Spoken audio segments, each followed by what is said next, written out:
Video. Okay, call the meeting to order, have pledge of allegiance. Where the flag is, oh, pledge of allegiance to the flag of the United States of America, and to the republic which stands one nation under God, indivisible, with liberty and justice for all. Amen. Okay. What's controlling the video feed? Hang on. That would be, we have technical difficulties, we're trying to figure that out.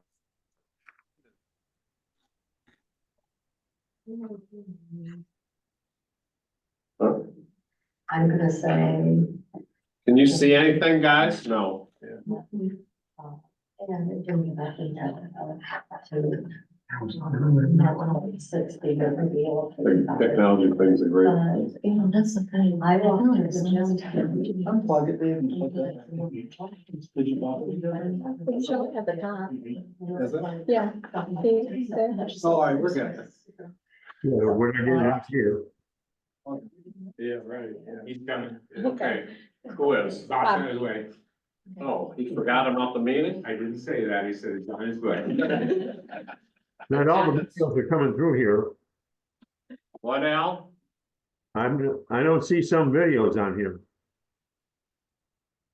I see David. It's because we gotta talk, then you'll see. Hi, Al. All Okay. good? I'm talking. Does anybody hear me? Yes. We can all hear you. So now be quiet, please. Attendance, everyone is here, Al's here, Bob is not here yet, we'll mark it, Bob, when he arrives at the time. Minutes for the special board meeting on March 20th.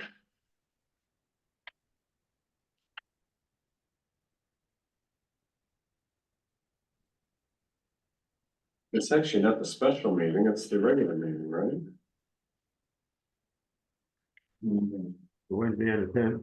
Well, that's Special board meeting, March 20th. Regular meeting. Oh, I'm sorry, yeah, the special board meeting, okay, We've got a regular one on the 14th. on the 14th, yes, okay. Whichever, first, do the 14th, I guess. I'll make a motion, we approve the February 14th, 2024 meeting minutes. Okay, is there a second? I'll second. Thank you, Amber. Any discussion? If not, all those in favor say aye. Aye. Aye, Al? I Thank you. Opposed? That's carried. Okay, now the special board meeting minutes from March 20th. February 21st. I'm sorry, no, March 20th, right? Mhm. We'd approved all the other board meetings at the last meeting, At the other meeting. So, so this one should be the special meeting for March 20th. We should be caught up on all the other ones. Can we look back? yeah, we got them all here. So special board meeting, board meeting is the 14th. Move the report from Katie Mill on the land bank, Fire Johnson Chief, and report for Jim Simons. And that was it for the special meeting. So no, make a motion that we approve the minutes of the special meeting on Did at the last, never mind, Al, hold on a minute. the March 20th should be the only one we need to approve. All the other ones were approved at that. I think you're right, the special meeting early in March was approved at, okay, never. So only March 20th should be. I had the wrong thing. Yes, okay, That's the right one. so we still need a motion for this. Right? I make a motion for that. Second. I'll second. Second by Amber, discussion. None, all those in favor say aye. Aye. Aye. Opposed, that's carried, okay. Amend the agenda, so I have three things. I'd like to have a closed session to talk about land purchase later on, probably after board review report or towards the end of the meeting. I'd like to move the library. Add library's not even on here anymore, right? So let's move them up to after, Mr. Dance. And anybody else? Move up? No, Bree, when is she on here? We can move her up. I can say at the end. She requested to be at the end. when she sent the email. That's all I got. Somebody else have anything? Nothing? If not, we'll move on. Ed, Excuse me, I'm sorry, financial reports. we got public comment. Oh, I missed that. I missed that. Public comment. You want me to talk about the letter there? No, we can do that. We'll do that under, well, no, That's go from- ahead. You That's can. from the conservation district, not. Yeah, not watershed. Yeah, go ahead, Tyler. So I sent a request for a letter of support from the township for Portage Lake Endowment Fund grant opportunity that the conservation district is applying for. It is essentially to tackle, line items from the Portage Lake Watershed Management Plan. This funding would essentially support my position to continue supporting Portage Lake and Onekama Township. So we essentially highlighted items from the Portage Lake Watershed Management Plan that we're concurrently already doing. Things like, making recommendations to the Invasive Species Committee. And then also some additional things that the Conservation District is already overseeing. And I would read them off verbatim. I put them in that email that I sent to you, Dave, but I don't have my phone with me to read them to you. Amber, I sent it to you, right? That you've got that. Did we print that? No. I can print it though. We should print that, then everyone can have it. And I sent you a template, so if you want, it's mostly filled in, but it would just be something from the township supporting. Was already in. I did not have the template. It wasn't attached in there. I don't know if it wasn't attached in the Oh. email, but there was, I'll send it. to her. Resend it. I because- forwarded her the email you forwarded me and I just forwarded it to her. Now I wonder if maybe it didn't send it. I don't know. right, that's why I didn't print it because it looked like it was half done, half not. That's why we were confused. Yeah, so with the letters of support, oftentimes it's like, I'll put in the boilerplate language for you guys and then you customize it as the township, you know, how you see that this project would benefit the township. Do we want to talk about that then later on this meeting? Or did, Well, we get a chance to look at it. I think that's, okay. We'll put that on after closed session, so there's a letter of support. And just so you're aware, the Community Foundation just requested that I send them any letters that I received before April 30th, so. Okay. Very good. And you can resend that I'll to, resend it to you, yeah. okay. Okay, anybody else for public comment? No, okay, thank you. Anybody online want to make any comments? Okay, moving on. Okay, thank you. Financial reports. So just a quick comment, Amber and I, got together and revised the reports that we're gonna be having in the packet so that they're, fewer, but yet cover everything and are easier to understand. So there's a balance sheet, there's a revenue and expense report, and there's a list of all the invoices. And those are the three reports that we're gonna do moving. Monthly, moving forward, okay. We'll still have the other reports, but not, Well, those the three reports that are in there give you, they're the financial statements and then there are all the invoices and that's the two things that we need, so. okay, very good. Clerk's report then. So, I didn't give a report on last month because I wasn't here. However, the election went really smooth and we had a total of 520 voters.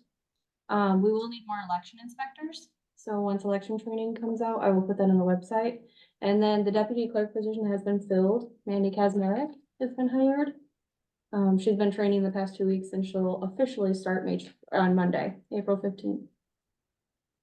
Okay, do we need and I don't remember from last time for deputy, do we need to approve her choice? No, no.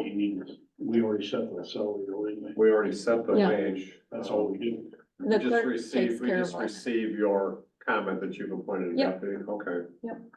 Okay, very good. Anything else? Short-term rental? Oh, short-term rentals too.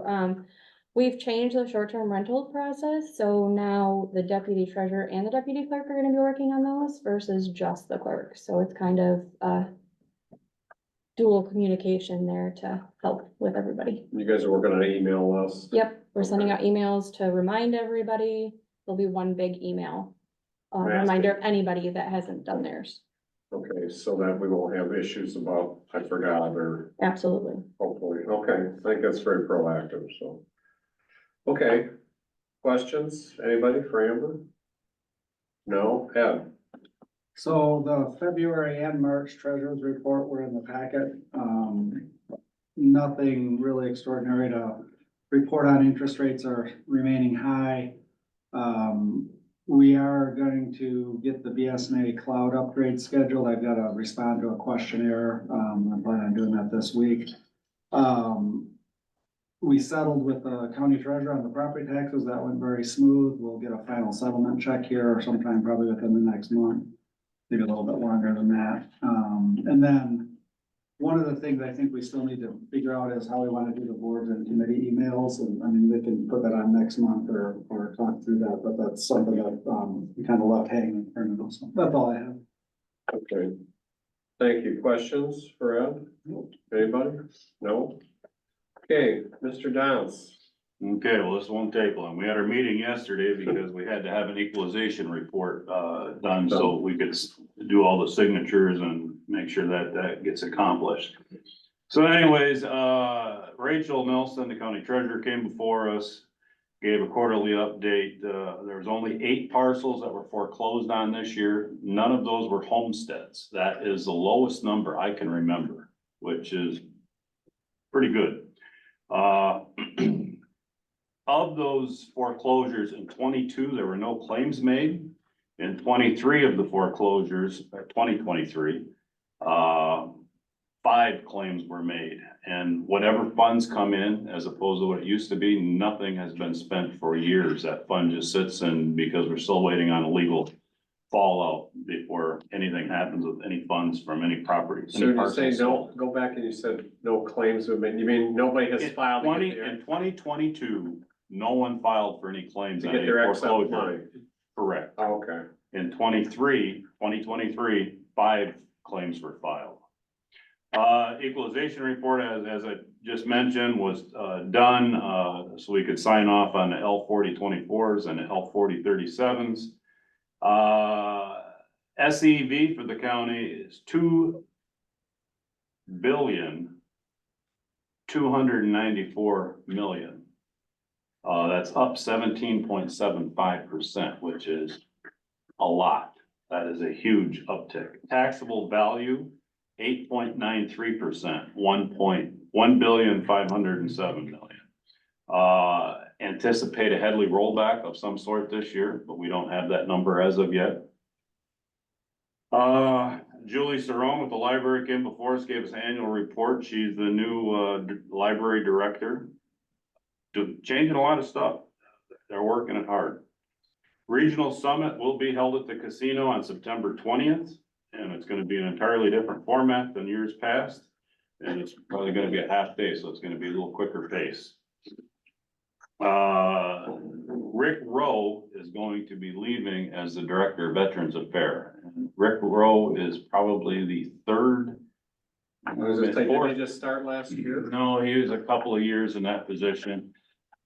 That's probably the 4th director since I've been chair, and I will tell you that Rick has risen the bar significantly. He's a Onekama Township resident now. And he's done a fantastic job. I really can't say enough for him. He's a very passionate man, loves doing what he's doing, but he's got one of his dream jobs has opened up and he's gonna be moving on to that. So George Scott, the deputy director, is going to be taking over that role. And that will be effective April 20th. Rick's last day is the 19th. Some other things, West Shore College, I think I probably mentioned to you, is gonna be doing CDL training for semi-driving. That's hopes to be underway this summer. Bookings for hotels this summer, July, 98% booked currently. Shaping up to have a great summer, so that's good. Occupational health services, so if you're an employer and you need to have somebody take a physical and stuff or a drug test, have been having to go to Cadillac or Traverse City for that in the last several months. Gonna be hopefully something worked out at the original casino at the Tribe. To be continued, but it's a possibility. What else do I have? I think that probably, Essential Air Service. We had a meeting on Monday, a special meeting for that. We had 3 bids. Cape Air was one, that's our current carrier. Boutique is another one. Both Boutique and Cape Air have 9-seat jets, or 9-seat planes, not jets. Let me clarify that. And we also had one from Contour. Contour offered a twin jet with 30 seats, 12 trips a week. So you would have to play with numbers to try to satisfy summer months. Contours was from Manistee to O'Hare. It was an intriguing concept, up to 37,000 enplanements, a little over that actually. We wound up choosing Boutique after a tremendous amount of deliberation on regard to that. Boutique can get us to the 10,000 enplanements, which opens up other funding options for us through FAA, which it's very good. We hit that 10,000 mark, we get $1 million to work on stuff at the airport.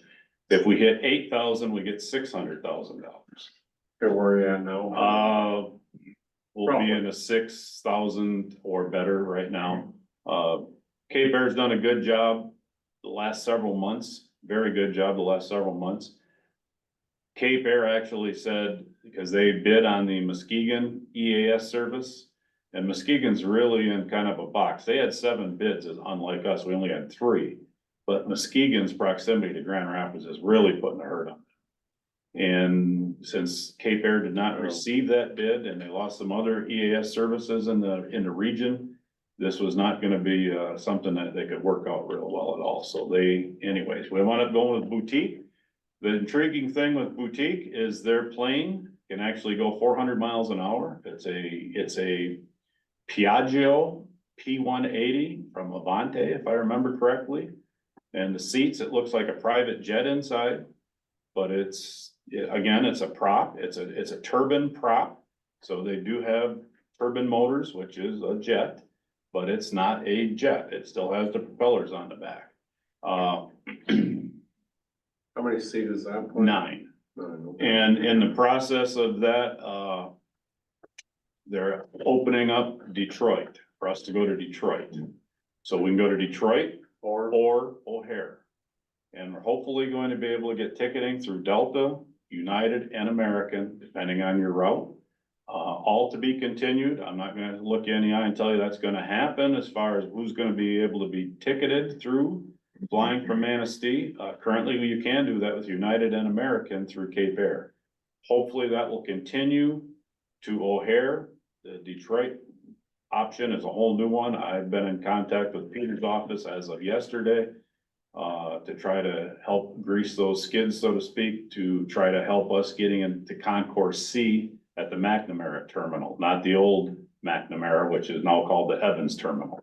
So they're gonna go to both potentially? Yes, that's the whole thing. That's So the there's gonna be intriguing more thing. flights per week?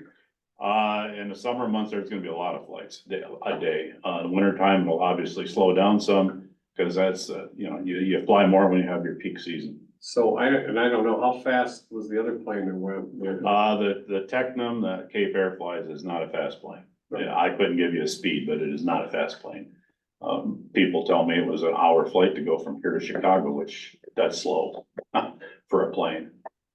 But Okay, and there was no future in going to Detroit with the jet because of their limited flights? the jet, 12 flights a week, you could make work, but it was strictly to O'Hare. Okay. Some of the concerns from some of the authority members was that it could have been too much growth too fast, wouldn't be able to handle it. I didn't share that view, but I didn't think we lost with either bid, so. We wound up settling, it was 4-1, with Boutique, and that's gonna be our path for the next 2 years, and hopefully we can get into, again, the current McNamara terminal, Concourse C, that's where the small planes used to go to, a few of the slips, and hopefully that will happen.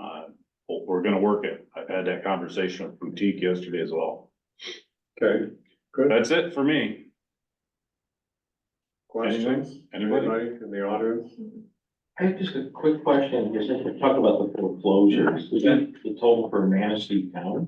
Manistee County for 2024, was eight. Only 8 foreclosures. Okay, so that Tax number was foreclosures. higher. Yep, That's So way the down. foreclosure means that I guess in order to get the. tax reverted property. Forfeiture. So that means it's been sold. No, it's turned over to the county because the taxes hasn't been paid in a couple of years. It's 2, isn't it? Well, 2, but they. It used to be 3, but then they get you an extension and yeah. Technically it's 2, but it generally tends to go out to 3. It's past that time frame. You can't redeem it. Those 8 are past the point of no return. Okay. But they can ask and file, the filing is if you had $100,000 house or 200 and you owed 10,000 in taxes before they keep the money. Like, There was a court case on that, Well, they changed You don't it wanna now. do that anymore. no, We're not. No, they're not, but they did for years, so now but you still have to file Oh, yeah. as a taxpayer to get that share of your money back. If you don't, you're still out. Yep, correct, but we still are waiting for the court case. I know, we talked about that, yeah, we can't spend the money because I believe they're gonna give it back to them, but that's just me. Okay, Jeff, thank you. All right, thank you. You're out of here? Yep. I don't blame you. Fine. Can I go? Okay, let's go library. Why don't we, you two, I'm gonna stand so I don't have my back to Okay. you folks there. I'm Pam Evans and I'm from the Manistee County Library Board. And we are here, I'm here with Ralph Mortensen, who is our board president. And we're here for a couple of reasons tonight. We finished a strategic plan this past year and part of that, a big part of that is to strengthen our partnerships and relationships throughout the county. So, to all the outlying areas and to make sure that we're getting input and doing a good job meeting the needs of everyone throughout the county. And so we're really here for 2 reasons tonight. One is to give you an update, but more importantly, to hear from you if there's anything else you need here in Onekama Township from our library. So I have some stats here, and I'm sorry, folks, on the video, I don't have a magic to be able to send this to you electronically, but we have some stats on Onekama and an annual report, and Jeff alluded to that Julie, our director, has been out sharing that, and I do have extras if anyone else wants to look at the annual report and the stats. Here, well, I'm gonna put this to you. Here at the library here in Onekama, all the actually the usage stats are up this year. We have a new person there, Heather, who's been coordinating and managing the library branch, and so all the numbers are up. Library visits, circulation, books, everything is up, and there's a range of things that we offer here, right, in Onekama that I think are very helpful for folks. What you might not know about our library is a few years ago, we got rid of fines. So there are no overdue fines. If you never return a book, we might charge you for the book or for the item that you have out. But we do not charge any fines at all. We want you to read. We want you to check things out. So we don't want there to be any barriers to folks in doing that. We also have a library of things. And so there's all kinds of things you can get from the library. You can get a hotspot for your home if you need a little extra. You've got guests coming and you need a little extra boost at the house. We've got projector for using it home for movies or whatever else you might want to use a projector for. We've got telescope, we've got sewing machine, we have all kinds of interesting things that you might like to check out of the library and use. We also have a book bike that goes out. And so if you're having events and you'd like a visit from the library, you'd like the book bike to come, that's something you can arrange. We'd love to come and bring books and give out library cards and sign people up while we're there. So we have lots going on, and Ralph, I don't know if there's anything else you would add about what's going on that people might be interested in. Well, just a couple of things. One, if you've not met Julie, the new director, we encourage you to do that. She's really been a great add, and we're pleased to say the board chose to promote from within. So Julie already worked with the library, and she was the best candidate on the field of Fort Pamela, so we're really happy to have her on board. The other thing I would say is if you don't happen to have a young person around and you have trouble with technology, Yes. and your way of rebooting is smashing it on something hard, we also have tech tutoring available, free of charge, and, both, through the main library and also, somebody goes to Wagner Center, so encourage that. And we've got a ton of electronic resources and a new website also, so if you're interested in genealogy, want to download books, movies, magazines, DVD, all kinds of things, those are available also free of charge. So if you haven't been there recently, please check us out. Yeah, and Chrissy, the tech person, will help you with your cell phone. She'll help you with your laptop, your tablet. She's really amazing. I know I've had her help me with a few things, so she'll just schedule an appointment with you and sit down with you and help you with any of your technology needs. So that's a quick overview. There is a lot going on. We've got some interesting plans over the next year, so keep an eye out. But before we are done with our time, I'd also just like to ask you, is there anything else you need from us? Is there anything else we could be doing better or doing more of, or pilot, anything that you would like here in Onekama Township? Can I- Yeah. I was gonna ask, what are the hours? I don't even know, what are the library hours? Well, I know they're closed on Tuesday, Okay. and then there's at least one day a week that, and I think it might be Thursday, well, doesn't say on here, does it? I think it might be Thursday that's open till 7 o'clock, so it opens a little later. It's not open on weekends, though last summer, and I'm gonna guess this summer, they tried to begin opening each branch on a Saturday, maybe once a month or twice a month, so I'm gonna guess that might happen again this summer as they're looking at their staffing, so. So Pam, it's, the local Oh, branch thank is you. open 10:30 to 5 on Monday, Wednesday, 12:30 to 7, so closed Tuesday, Thursday and Friday, 10:30 to 5. You can also find that on the website for any of the branches, so. So is that Thank you. just, that'd be staffed with one person, probably, Yes. right? Yeah. Mhm. And what we do is rotate each of the, branch specialists through the main library also. And you guys are still, and I don't know the Far Center deal, Bob, they still partner with the Far Center for that, or how does that work? For the library being there, they don't charge them, do they? Or do I they? don't know that.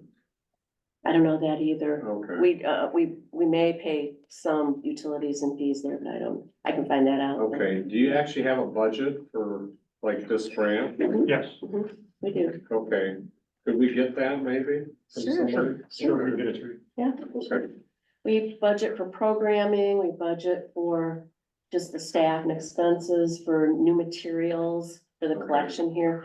The collection, what's been going on over the last year or so is that the staff is making a very active point of rotating the collection so that fresh things come to each branch. So Okay. they'll move things out, move things in.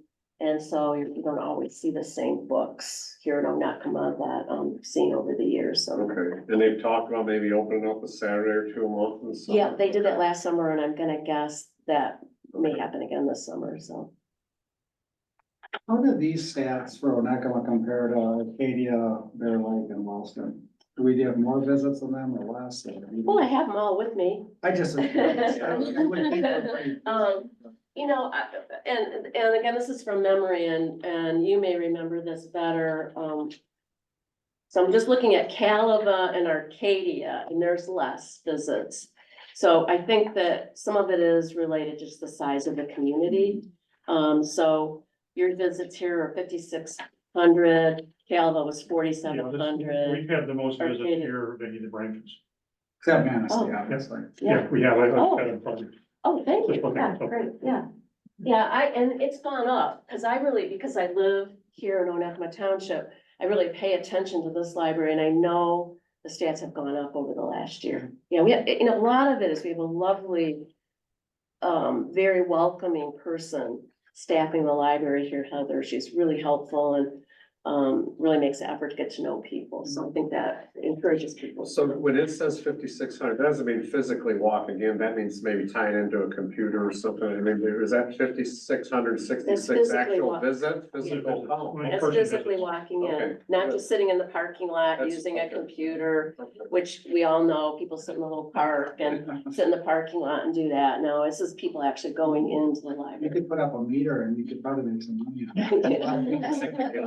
Is there any long range plans about, I mean, for, if there's anything to do internally in the library from you guys for this branch? Do you have something planned looking forward or, Like, what to the physical plant? yeah, or I inside? don't think so. We had a big project over the last 6 months to change the whole collection to a new, barcoding system. Okay, So we had to physically tag every item in the collection. Oh, and so that happened here in Onekama, so it's much easier to keep track of inventory. But I don't think, Yeah, and I'm not aware of anything, Dave, that the physical changes to the branch. okay. we did install security, a panic button there because there's only one person there and some security measures. And that will probably continue. I think they're gonna put cameras in Yes. everywhere. I don't know if that's happened yet in Onekama, so. Okay. We haven't had any problems, but we're trying to avoid problems. Well, I commend the board for really making an effort to keep up on the latest technology, like the cutting edge, not the bleeding edge, because you go to your website, it's dynamite. You can get access to all kinds of resources. It's really incredible. And that's a new website as of this past fall, which the old one used to drive my wife crazy. So And I'll just say, we're very blessed. The staff is really receptive. If you see something somewhere else and you want it here, they're really receptive to trying things out. They're young and they're not afraid to take some chances and try some things, and it's a real advantage for us, I think. one other point, just before I forget, there will be a millage request on the August ballot. This is a renewal. It's not an increase. And, but it really supports all the kinds of things we've been talking about. Okay, Yes, Does the library have access to university library? they do. Oh, They do, and if you're doing like a special research project, you can ask, the reference librarian, folks there to help you, but they have access to certain archives and materials outside of Michigan as well. So you might need to talk to somebody to help you to do that and find out what's available, but they do have access to a lot of really cool things. I Pam, do appreciate your events too as well. The ones that go on here are awesome. I know my kids have been there and They're they're a lot fun. of fun. I know They're that fun, yeah. doesn't really cover it on here, but Yeah. the events are fun. Pam, this is Libby from Zoom. How are you? I'm good. How are you? Good. I would ask that you leave that list of how many readers Onekama gets at the Sure. branch and at the township and how we compare to others. I think that might be helpful with their millage renewal. Okay, Libby, thanks. I had no idea it was that high. Thanks. Okay, thank you. anybody else? Who do I contact about the book bike? I would just call Julie Cerrone at the library director, and ask At the her main office? about it. Yeah. Yeah. I mean, it's the kind of thing, if you've got a event going on, we actually have a van and a trailer that it can be transported in, so that they don't have to ride the bike all the way to Manistee. Or riding the bike all the way up the hill to Arcadia. I will say the book bike kind of looks like ice cream Mhm. cart, and when they introduced it last year, kids came thinking there was gonna be ice cream there, so the staff does supply it with some popsicles now, so that they have something for them. All right, well, thank you guys very much. Thank you very much for your time. Yeah. Thank you. We just go to new business. Okay, update on the camera system. We have an update? No, and we got a quote, I think we ought to look at some other options and see what the pricing is. So I thought that seemed kind of high, but. The much? I was like 67. It's in No, your packet. Yeah, I did look at the figure. There's gotta be something different, right? Well, I there- agree, I think there's a- there's, Okay. CPA services. So, we had talked about, possibly having our CPA assist with doing some of the payroll tax returns, and depending on, you know, your comfort level of the actual tax. Quarterly, right? The remittances as well. So they, had a proposal, we emailed back, and said the quarterly reports would be between 200 and 250, and the payroll would be $60 per pay period. If they were gonna do That's 120. I think that's pretty reasonable. Um, Is it? yeah, I mean, it's something I definitely, I would recommend the tax returns. That just gives us an extra level of comfort that they're, you know, all the i's are dotted and t's are crossed. The actual transmitting the money, they could probably train you guys to do that, but if we wanted to do that for a while too, that isn't the difficult part. It's doing the tax returns, making sure they're right. So if that's something we wanted to do, we can get back with them, and then Dave can come and get with you guys or whatever and figure out how to do that. I'm more professional. So what would you like to do?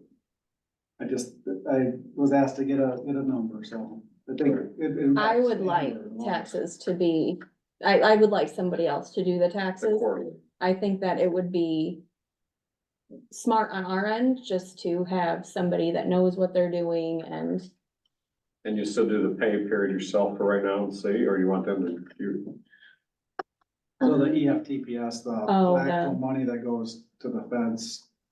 On the pay period, you want them to. I would have them do it and maybe they can show us. I mean, I'm familiar with it. But if they're willing to do it all as one thing. I mean, it's really up to you guys too. I can learn, I don't mind either way. But the taxes is really what I'm, okay, I'm definitely in favor of job it out. okay. Well, you wanna make that motion? I will make a motion. Make a motion by Bob to hire, be actually Dave Richard, or what is the name of the company actually, for Richards and. Richards and McDougal. Yeah, I'll support that. You support that, well, okay. Any other discussion? None being heard, all those in favor say aye. Aye. Al, Aye. thank you. Those opposed? Passed, okay. Parks Committee credit card. So right now, we've got 2 credit cards in the township. So the clerk has one and the treasurer has one. And the Parks Committee is by far the most active, committee in terms of things they're Right. doing, and not in terms of participation. I don't wanna disparage other committees, that's not my point, but they're buying things and they're Buying doing stuff things and and- that sort of stuff, but the other committees aren't as much. And I think it would greatly simplify the process here if we authorize, so it has to be a named person. The issue of. To have a credit card, we can put a limit on it. Amber and I monitor that, and they obviously have to make sure they get the receipts to us in a very timely fashion, but it would, if it's in the budget and it's under the purchasing threshold and they need to buy something, then I would think we would consider authorizing them to do that. It would just make things a lot easier. The example is the fire rings that were kind of in the budget, but they didn't have any way to buy them, and it would make things a lot easier. And we can put something in place where, you know, whoever's got that card needs to get something, they can give a call to one of the trustees or whatever, and just give them a heads up to make sure that there's somebody in the know, but that would simplify things in my view. Okay, so you're making that motion that we get one of these, our cards, put the chair for the Parks and Rec Committee on it, who? I agree with the credit card. I just wanna make sure whoever has it has the education, just to know, hey, I need to put these receipts in. I need to Vic, make sure that I'm, you don't well, want to put receipts. Well, he's the- he would. Okay, well, he's the I person just I would mean, commit to yeah. give the card to, he's the chair, okay. so- And that it's making sure it's in the budget, Sure to it's look not at them and something ask him. extra. Yeah, there you go, okay. He already I knows. know. Okay, so is someone gonna make that motion? Cause I don't Well, think you beat this to We've got death. 2 of the Parks Committee members here. Would it be better to have Right, it- 3 of them? So who's the best person on the Parks Committee to have that? The I would treasurer? think the chair. I'm okay. My personal opinion would be the chair. Okay. That's just my opinion, so. Yeah, So I don't know, I'll have to find out what the paperwork is from the credit card, but as long as we have a motion in the minutes that authorizes that by name, then I think. I think that's all you need to show them, and they'll issue another card, and it's going on which card? Same account, right? Same account, it'll be a separate card. That's fine. So I make a motion that, we open an additional credit card with Vic Pratt's name on it, for the, be able to do Parks Committee expenses. I'll second Okay, is there any discussion? Comment? None? None being heard? All in favor, say aye. Aye. Al? Aye. Opposed? Same? None? Motion carried.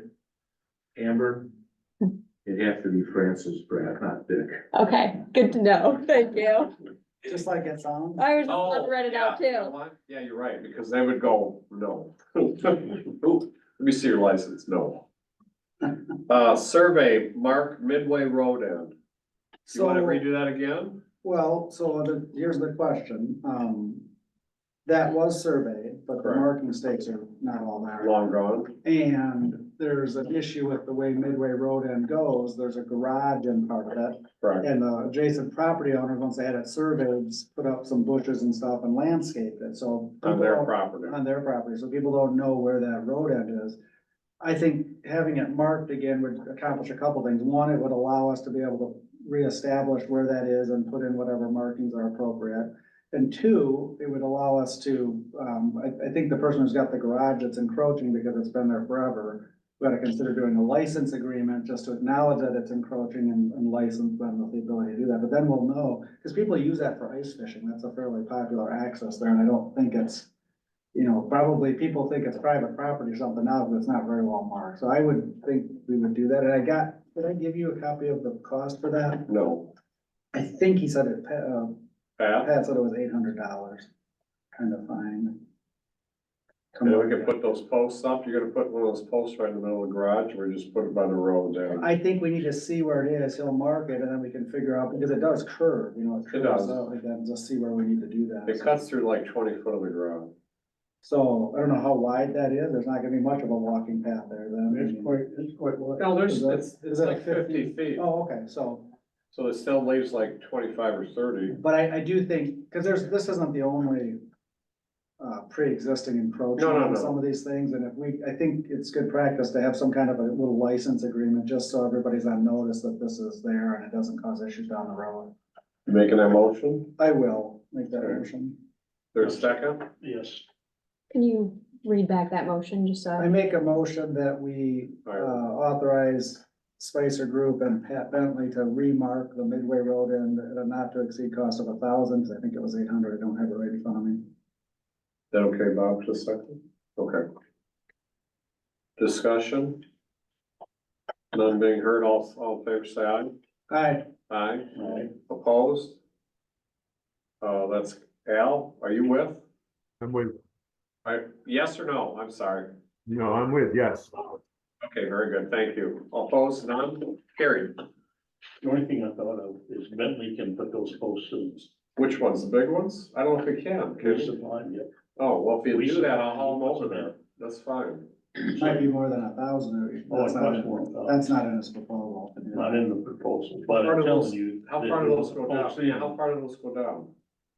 3 to 4 feet. Let's cross that bridge. We'll do that survey and figure it out.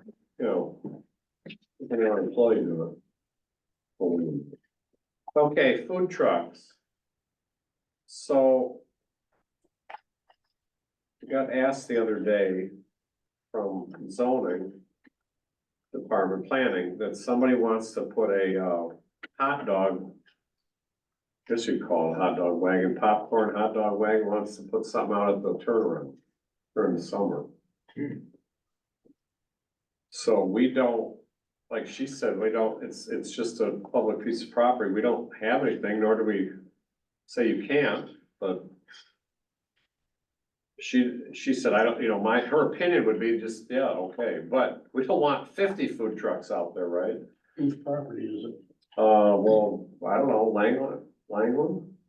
Whose parking lot is it? I'll go with us. I won't. Okay. So, that's why it's on here, I mean, that's. Does anyone have an opinion here, or just let them make the You know, if decision? you put a food truck out there, you're gonna have food trucks.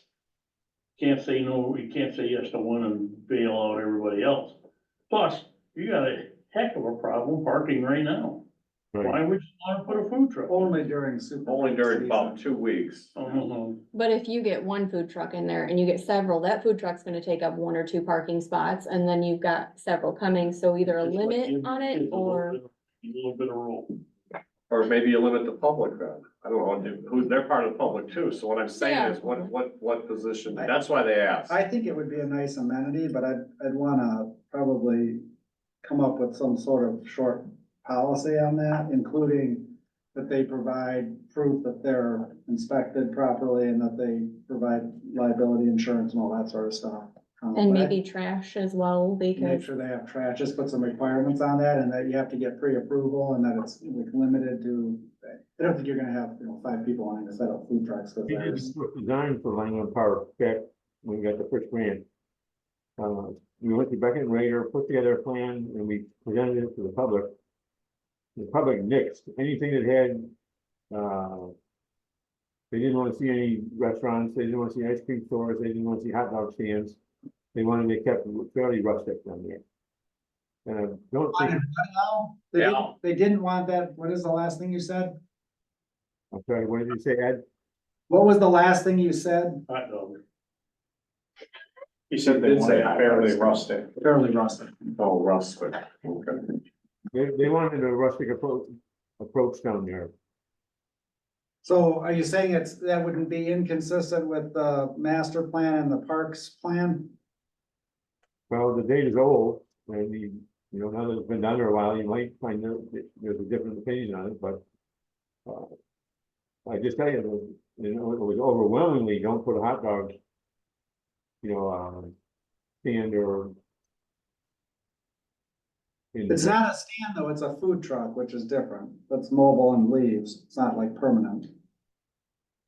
Yeah. Maybe the best thing to do is to kick it back to the Parks Committee and have them make a recommendation for the next board meeting. that's a good idea. There you go, now you're thinking. Can I comment? May I?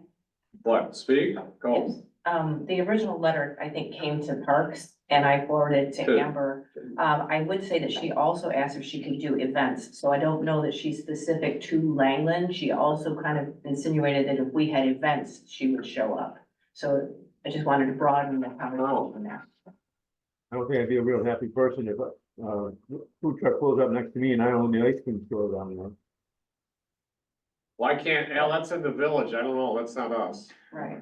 What the state does, we either have a use permit or a concession to be bidded out, and there's a whole bunch of several pages of restrictions and rules. Do you have anything at the park down there?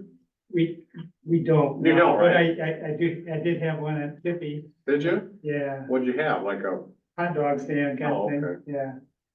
And it was a lot of rules, and we gave a temporary use permit to try it out for 1 year with a whole bunch of, rules, insurance, certainly.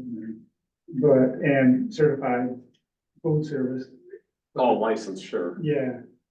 But there's a certain amount of, and I can share that with the Parks Committee. if you Okay. like. That's fine. I'd like to see the Parks Committee look at this and see if they think it's consistent with the plans and make a Yeah. recommendation. I mean, there's no sense in rushing this, and we have to get the paperwork in place if we decide to move with that anyway, so. Yeah, I have some gut reactions too, so I'd like to have our committee thoroughly discuss it because, I think there's significant pros and significant cons. The book one doesn't need to have permits, right? No. The book bike, I can definitely see it in some of the events, but I can't see that one. You're not supposed to swim more than an hour after you eat. that's anyway. not, that's all life. It's like, forget it. No, don't even go there, that doesn't. They'd be busy. Not every weekend, obviously, I'm but questioning that. they'd probably be busy because there's nothing there. You fight every year about parking And trash. and trash. And that's conducive to both. And I believe last year there was a fire truck trying to get out there and everybody was already so cramped. If you have food trucks out there with people, it's kind of just a big mess. But just something to, Yeah, kick that back to us. That was 2 weekends only, just so you know, like, I was out there both times, and I it was know. like, and it happens every year, and you're not gonna get away from that. That's where they wanna be there, Dave, is on those 2 Well, I weekends, understand. when they have audience and they generate revenue. I said, I got an idea, we'll take it to the yacht club. Maybe we could charge them rent. Okay, we're moving on now. Going to that yacht club anymore. So you put that on. So are we- Putting it on Are we the, sending putting it on to- their agenda, I'm calling the planning commission, I'm sorry, I'm calling their zoning administrator back tomorrow and ask them to do a little research as to what they think other community, what's happened elsewhere, right? Doesn't have a Well, it's little not bit, just Langland, you gotta tackle the whole situation. where, Where else you gonna have food trucks? here? What point? Why would they set a food truck up in North I Platte? have no idea, why would they put That one in was Lane? she said, if you have an event at North Point, could I come? So we do have events, so I'm just saying the discussion should go beyond just Langland, and it may be that there's a time and a place that makes sense outside of Langland. Can you just, I don't know, can you just set up a food truck somewhere?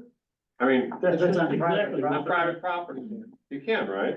that's just exactly what they're asking you. I know, but can you do it now?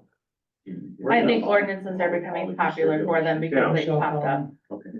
Now, the village here, did they said no, right, a couple of years ago, Or I said no here, at the Blue Slipper, right? and guess what? They They left, still did, oh, did they? they just took it inside. Well, it's a restaurant. Yeah. They lost Okay, outdoor dining spot because of proximity to the road.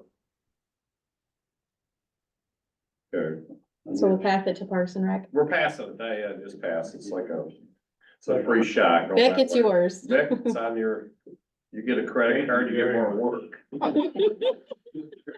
Yeah, earn that credit card. No personal life, by the way. ORV ordinance. So I'm okay with approving. I'm okay with two. I've had, I am Bob was too. kind of not, if you want to explain why not, but I'll explain it, very, very shortly. Two other townships presented to the road commission that they wanted to vacate some of the non-travel vacate. don't use the word vacate. It's a What word totally am I different meaning. I don't know. Whatever he said. Rochelle said, when you vacate a road, you eliminate the road. And that's not what we're I doing. got that lecture. What word do you want me to use? I don't know. It's your speech. Let's go about this differently. Do Ed, are not- you in favor of passing the RV ordinance? Yeah. Okay, is there a They're second? amending it, it's three little. I know, amending the RV ordinance, are you in favor of that? You making that motion? I'll make that motion. Is there a second? I'll second that Okay, Bob, motion. you have any discussion? Again? No, I'm just asking you if you want to I say. left the poor people dangling. We're not Anyway, the road vacating. commission said there's no way they're gonna change any roads. Open them, close them, whatever you wanna do with them. What they're telling, I Period. don't know what they're explaining, So what they that want kind to of do. shoots what we just proposed down. Okay, then I will rescind that motion and table it to the next meeting until we figure out what the county did. How does that The impact? county did it already. County already They did it. turned them down. They will not close any roads, open any roads. I mean, But Well, isn't they're this not- just you're not allowing? closing, You're letting them Yeah. use it. That's what That's- I'm saying, that's why I No, I didn't disagree with say- what he's That's saying. why I'm, close, I mean, open them up. They're closed now to traffic, ORV traffic. Only Not all of from, them. only from, No, that's not, there's no only. in it. yeah, in ours there is. It's only from We Porch don't Point, have that authority. That's what I'm trying to tell you. we did it locally. Maybe it doesn't make it. So did they. That's our ordinance, Bob. So is the Dixon's ordinance. all it does is change, because it says this also includes access on Portage Point Drive from Poco Rec to Bayview. That's it. That's the it. only thing That's changing. all we're doing is allowing people to use that section of road, which is closed by the county. Not us. We closed it, certainly. County's the one that has it on their master plan. They are in charge of roads, not us. So the ordinance that you wanted to change, you don't think you want to change now? That's, It's either we don't change it or do away with it completely. I don't know any reason why we're telling people we can't put ORVs here, there, or there. We don't even have that authority. Did we not at the time that was passed? That's true. That's changed? No, So I'm So I very disagree with confused. that. I guess I'm gonna Yeah. withdraw my motion. till- okay, so you want to put this off for another month? Well, we gotta get answers about what, What he's using, and they use the word vacate up there, which doesn't, no, didn't they? I don't know if that was the word that they He used. came back and said they vacate, you can't, I said, So we're not is vacating. that road declared closed then by the county, From Yes. Little Eden to Porch to 22, To 22. but not? not the rest of it. It would be nice if we got this finished before the snow flies. I agree Again? with you. No, that's the, I'm telling you, it can't go any farther. We I'm can change lost as to ours, why. we can I'm definitely very change ours, confused. well, okay. but we Yeah. can't change the master plan that That this the is set county up under. has. And you're telling me the county's changed their idea? No, the county said we closed those roads for public safety We did. years ago, Well, and we're not opening them, okay. period. So our ordinance needs to be consistent with the county ordinance. We We have shouldn't to- change ours to be inconsistent with the county. That's what I said, either we just leave it alone. That makes No, that sense. makes more sense. Then just leave it as is and move on, and don't put it on the I agenda. was just gonna say, I mean, I don't know personally, you know, what authority the county road commission has over this. But I did read, I was looking into this some months back when it came up. I came across something that the state of Michigan actually has to authorize, opening of any additional roads to ORV. So, That'd be state. Well, there's a- well, I'm just saying there's more to it than just. Than that. There is, and there's another section of the Michigan law that says UTV, which is a utility vehicle, which is licensed by state, has a VIN number, have all the lights, and they're same thing. Or four-wheelers with a windshield and all that stuff. They are issued a state license, they can go in on any road, Well, they can drive anywhere. Anywhere. Yeah, and that's what's gonna but they're happen. not making them anymore. Well, they're stopping doing that. According to a guy, what he told me, the industry's gonna change. That doesn't matter in this discussion, but. Okay, I put this off till next month. No, 'cause we I- put it off, we didn't do something right now, we've been doing this since You wanna make a different motion, spring. I'll, or you wanna wait? so Bob brought this up. Yeah. Bob wanted that changed. Now Bob doesn't want it changed anymore. Well, I didn't know that So you're good with leaving it as is then? you got two choices, leave it as it is, or change it. Done. And you're not making no motion. And I will withdraw my previous. Okay, you motion. withdraw your Leave it motion, as she is. withdrew her second, we're moving on, take this off, Leave it as. leave Leave it as as is. is. So nobody can ride their ORV from Little Eden to M22 legally Oh, on the shoulder. that's true. Okay. Well, what about, so we can ride from Little Eden? Oh, the other way, yeah, they don't care. The whole reason this was like this was when you got to 22, you couldn't ride on the shoulder at 22. Right. That's why it was put in years ago. That was the only reason. And we have never had a arrest. No, a ticket. citation, Oh, nothing. And So- since we wrote the ordinance, Is that you agree with period. this? Cause I'm Just done. leave it. Yep. Done. well, Done. from Little Eden to the point, we're good. Yeah, do whatever you want. Okay, thanks. Help yourself. Help yourself. Cost recovery ordinance. Tom did not look at that, so we're gonna put that out until next month, okay? And I did send him several other examples Yeah. and a list of things I thought that we should Should look at, do. so. Okay, board and committee emails. You wanna touch on that anymore? This has been brought up and we kind of need to decide, You want my opinion? I don't think we spend the money to do everybody's. so Shelley, when she was clerk, thought that all board and committee members should have township emails because she was getting FOIA requests and people were having to do their for this email correspondence, get into their personal email and it got messy. There's a way, if you assign them to township email address and you pay for a service that you can archive every email that comes and goes from the township, which would make FOIA easier. it gets kind of expensive because we have lots of board and committee members, so the alternative is you still have the archiving, which I think is good, and it would be less because you have fewer users.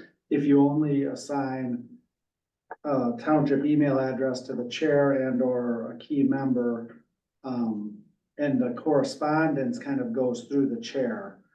That way, there's a copy, even if it's only on one side, because you get both sides of the email on the thing. So that's the question as to how we want to do this. We've been talking about it, but we need to come to a conclusion. I would be in favor of that, because the email would go, let's say it's Vic.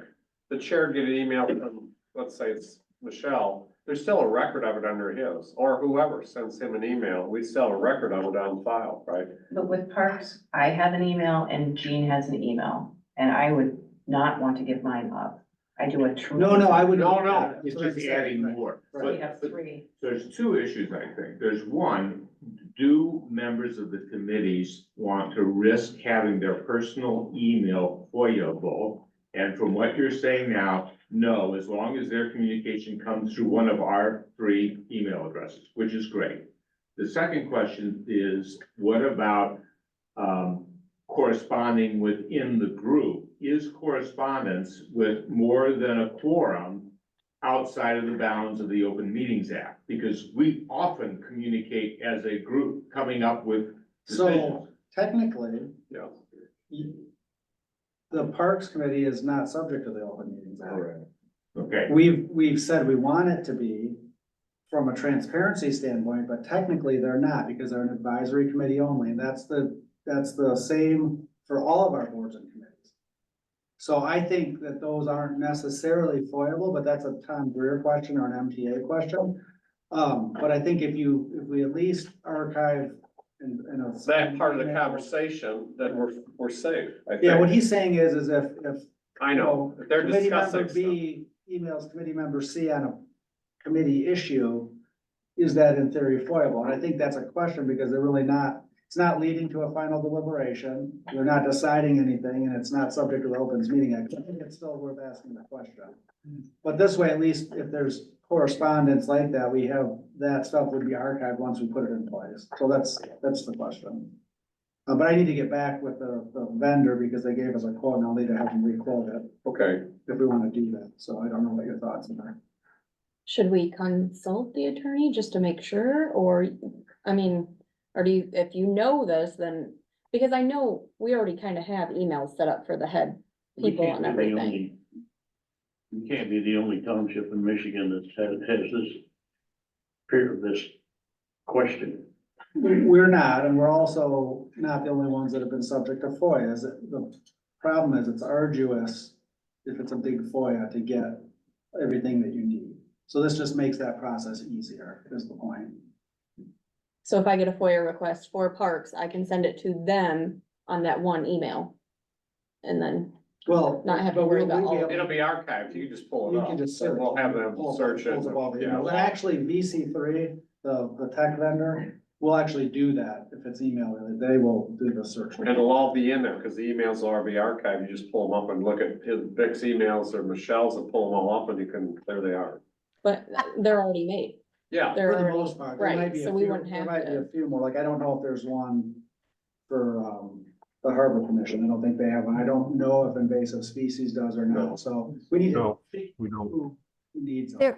There was none for the planning commission.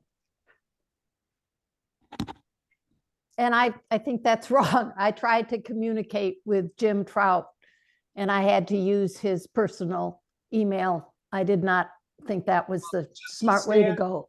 Libby, just to correct the record, Jim may have not wanted to use an email, but he did have a township email address. Well, I sent it to it and it was kicked back. Okay, well, Kelly maybe. gave it to me and she Okay. tried. All I'm saying is I tried with Dave Wallace at the planning commission and I also tried with Jim Trout.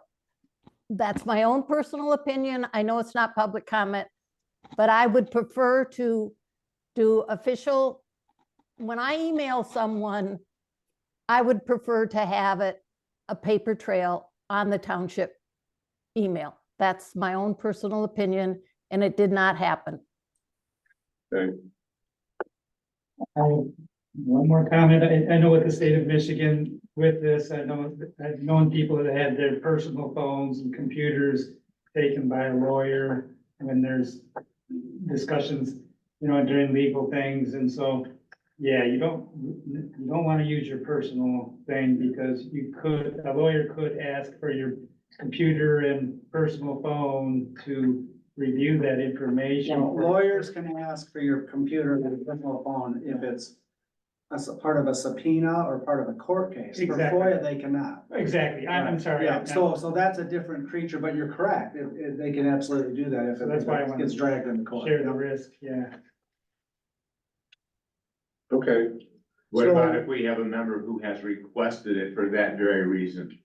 I think what we need to do is reach out to the chairs of the committees and see how many emails they think they need for that committee and then get that back to me and I'll get them set up and we'll get that going. So we got 1, 2, 3 committees, right, represented here. Who are we missing? We already have planning and zoning and one board of appeals, so we'll have to get with them on that. You have the Harbor Commission there? We sure do. Right. Okay, so.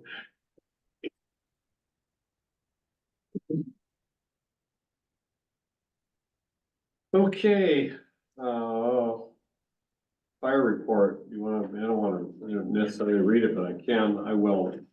From Rob, we had, 15 runs for the month, which puts us at about 66 runs for the year. Prior year to date total was 76, so we're down 10. Run consisted of 3 structure fires, 1 PI accident, rest were medical, 3 runs in the Brown Township, 4 mutual aid auto aid calls. Grand Traverse Mobile's in the process of installing the new 800 radios in each of our trucks, including the boat. Currently, the brush truck and rescue are done. This will aid in better communication during multiple department responses, a better reception and everyday communication with central dispatch. The boat will move from the storage area to the fire department within the next 2 days. It's out back right now. And it's gonna be washed and waxed for putting it in the water for the spring, summer and fall. So Grand Traverse Mobile can install the 800 radio. Onekama Marine went through the boat, tuned up the outboard motor, which will allow for the baseline on routine maintenance moving forward. They were able to remove some old wiring that wasn't being used for anything, which allows for a neater, cleaner look. Regards, Rob Johnson, Fire Chief.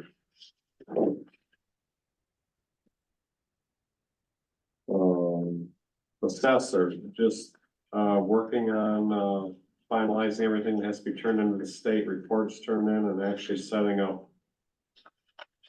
postcards going out for field work to notify people that someone will be in the area, looking at houses and measuring houses. So I guess we should put that out there. If somebody sees some neighbor or somebody sees somebody wandering around their neighbor's house when they're not here, they're probably, measuring. Roads. We have Bob was at the meeting today and got the bid for an agreement for local road improvement from the road commission, Township Onekama, Millark Road, 0.967 miles. Project number is 4590910. Stated today. The township match for the project is $86,076.96. With a recommended contingency of another $2,151.92. So your advance is 21. Oh, I'm sorry, the advance they were looking for right now is $21,519.24. Plus the contingency. Correct. That's 21. That's what we have to have. Okay. Okay, since you've been doing all this, Bob, you wanna make the motion for I those will two? make that motion. Okay, That's a total of the advance plus the, is what they need. Yes, for our initial payment, which is township advance for 21,519.24. And a recommended contingency is $2,151.92. Get a check for that amount. That seals the contract. okay, This work will be done sometime it will be done by Elmer's Crane. It'll be done, the timeline has not been set yet. But it's be done this year. right. which Okay, finishes that section that was not done from last time. from the 2000. So you made the motion. Is there a second? I'll support. Thank you, Ed. So a discussion. I just have a question, which I don't know, which is really weird here. Why is it? No, Bear Lake Township will also match 15% of the actual cost for this project under a separate agreement. They're gonna get the same contract, only it's gonna say Bear Lake on it. I see. That's, that they just have to mention that. Yes. Okay, I just wonder why it said that. Okay. Roll call vote. Bob, Yes. Amber, Yes. Ed, Yes. Al, Yes, David, yes. Opposed? None. Everyone's voted. I declare this. Go ahead. Okay. And just one comment, the reason that this stretch of road hadn't been done, which everybody knows is terrible, and you turn off 8 Mile and you wonder why it looks like a bomb-filled runway. And then you get to the nice new section, it's because Millark Road is bordered by 4 townships. And Manistee Township and Brown Township said, yeah, we'll do it. And Onekama Township said, yeah, we'll do our half. And Bear Lake Township said, we don't think it's all that important. And that was why it sat there. And then they finally decided, well, maybe we ought to do that. So now that they're on board, the County Road Commission can move forward because the Onekama Township can't pay for Bear Lake Township's half. So it'll be great to get that done because it's in really rough. I think that was like 3 years ago, wasn't it? Or 2? 2 or 3. I don't know, 2 years ago? No, probably, oh, maybe it's 4 years ago? I don't know. Okay. Okay, Jim, you have anything to add over and above your report? Well, Doug and I chatted yesterday and he's submitted the request for a permit to dredge. Eagle joint, Eagle. Through the, 94, yeah. right, Okay. he figures Couple weeks. about 6 months to, or 6 2 months? months, 2 months for a reply. 2 months for a reply. I don't know. Yeah, it Okay. depends on how busy they are and. Yeah, we did the soundings this spring and found out we had, the power loading spot where the boats power load and filled up a mound of sand just past the ramp. And so, I immediately started on that permit and they received the information, said they'd look into it and I haven't heard anything back yet, so.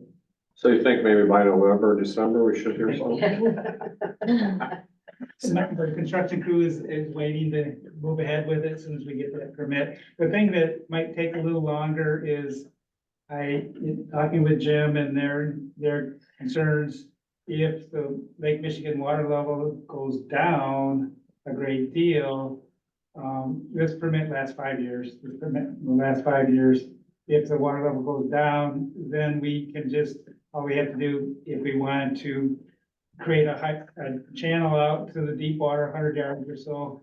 We'll have the permit already. We'll just need to get a hydraulic dredge. The last time we tried to run an excavator out there, it didn't go so well. So we have to do a hydraulic dredge in order to get that completed. So I have the mechanical means to get the power load hump out, but to go further, we'll have to do a hydraulic dredge, and then when we get to that point, we'll have to find the money, and Jim will have to do his magic, and go to the politicians maybe, or something like that, but at least we'll have the permit ready to go if that does happen. I've got a couple of questions. Where will the spoils go? They'll have to go on site. Okay. Yeah. Okay. And does that include, I think the kayak launch is kind of high and dry right now too, pretty much. Will we be able to dredge out in front of that a little bit, maybe? Yeah, if they'll have the equipment there, I didn't know that. I did put, on the drawings, I did put a wide swath in it when I do.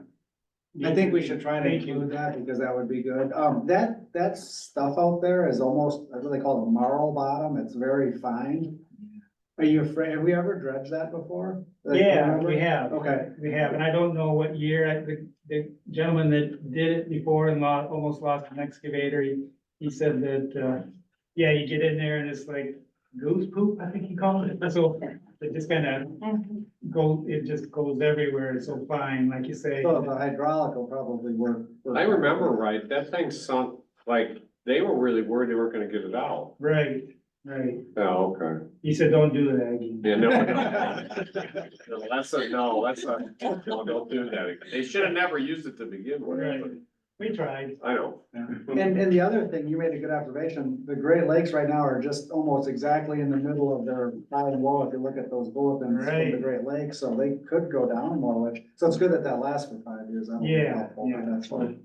So that may take a little longer on the review. I mean, the power load hump would have been really quick and easy, but, you know, I'm just trying to plan ahead, because I'll retire here soon and we still have it. Well, even when the water was up last year, you'd launch, and even after you got over that hump, you still have to trim your motor up almost all the way, and Yeah, now there's no way you could get boats out of there. probably. some, yeah, some boats, yeah. So, moving ahead. All right, thank you. Not much, Jim. Parks and Rec, who's gonna go first? I'll go. Go. Okay, we got, about 7 items. 5 of them are items that were approved in the budget process, but, I'm gonna bring them up just to authorize the spend. The first has to do with trails. We're trying to make sure that we're in a position to get grants, and support the 5-year plan, by having a qualified grant writer and have them ready at a moment's notice. We need the board to do a couple of things. Authorize the already budgeted spend for the trail feasibility. In the budget that I submitted, there were 3 tabs that showed you the 3 bids. The one that Ed's got up right now is the one that we are recommending. Rick Almadine is the one that's taking the lead on that. He's on the call in case there's any questions. This falls within our budget.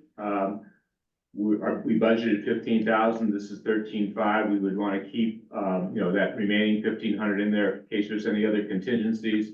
But we'd like to move forward with this. This bid is from a group that has done this very same thing in northern Michigan and had some success. So if you have any questions, fire away and hopefully Rick can answer them, but we'd like you to authorize this spend. Can you remind me again who the other 2 bids were? I remember looking at them, but I don't recall. Oh, I don't have my computer in front of me. If you have the, It's fine, I remember seeing them, I just can't remember who the other. Spicer was one of them. And are you guys, has the township worked with Gordy Fraser on stuff before, do you know, on things? No, we haven't. Yeah, we did. We met with the planning department. We evaluated all 3 of them. Dave's group, and we decided this one because they were more familiar with trails than the other ones. The other bids were from Saginaw and whatever, and they really weren't dedicated toward it. They did a nice job giving us 4 phases, and they were the best value of all 3. So I read through the proposal and I thought it was pretty complete. I would only want to make sure of one thing if we approve this today. And that's that we get any and all shape files for our GIS system when they're done, but they turn those over to us. They should anyway, it's part of their work product, but it wasn't specifically addressed in here, I don't think, for my satisfaction. Need to make sure. I don't we think get that's, we'll follow up on that, Ed. Good point. We'll make sure we get that. Okay, thank you. I think we have used Gordon Fraser before, Yes, yeah. years ago. well, Rick and I wouldn't know because we're relatively new to the process. No, but- no, we have used some, so. Okay, what does the board want to do? Take these individually, there you go. I mean, it was in the budget. I think it's a great initiative. We need this to be able to get grant money, so I'm supportive. I'll make the motion. We approve the agreement. Okay, Second that. second by Amber, discussion, No. none? All in favor, say aye. Aye. Opposed? That's carried, okay. Next item you'll see in the package is complete streets resolution. This is a resolution that was drafted by MDOT for trails. It is a non-binding resolution. They asked the township to indicate their support for a trails plan going forward. In our planning, we've already done that in the 5-year plan. But you'll see that they asked that there be a roll call vote and that Amber would sign this. With the feasibility and with this document, we're prepared to go forward for grants. I'd make the motion that we approve the complete street resolution. Second, Yes. second by Bob, discussion. None being heard, all in favor, say aye. Aye. Al, Aye. same sign, none, that's carried. Next section, We'll need to, On that one. resolution. reviewed that street resolution with the village planning department and the village parks and rec. And they will be presenting that at their board meeting on the 17th for approval by the village. Okay, We need to go back and do roll call. Mhm. yeah, I screwed up, I'm sorry. You're Okay, no, that's fine. Now we're gonna go back, we'll do roll call vote instead of call for roll call vote, I'm sorry. Bob? Yes. Ed? Yes. Amber? Yes. Al? Yes. David, yes. Opposed? None.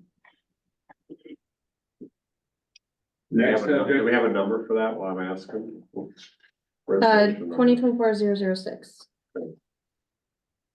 okay, next subject is, sand management out at Langland. The vendor that we used last year is no longer, doing business with us. And so I've spoken to Larson, Swiderski, and Anthony's Outdoor Services. I've yet to receive responses from Larson or Swiderski. I received a site visit from Anthony's the very next day.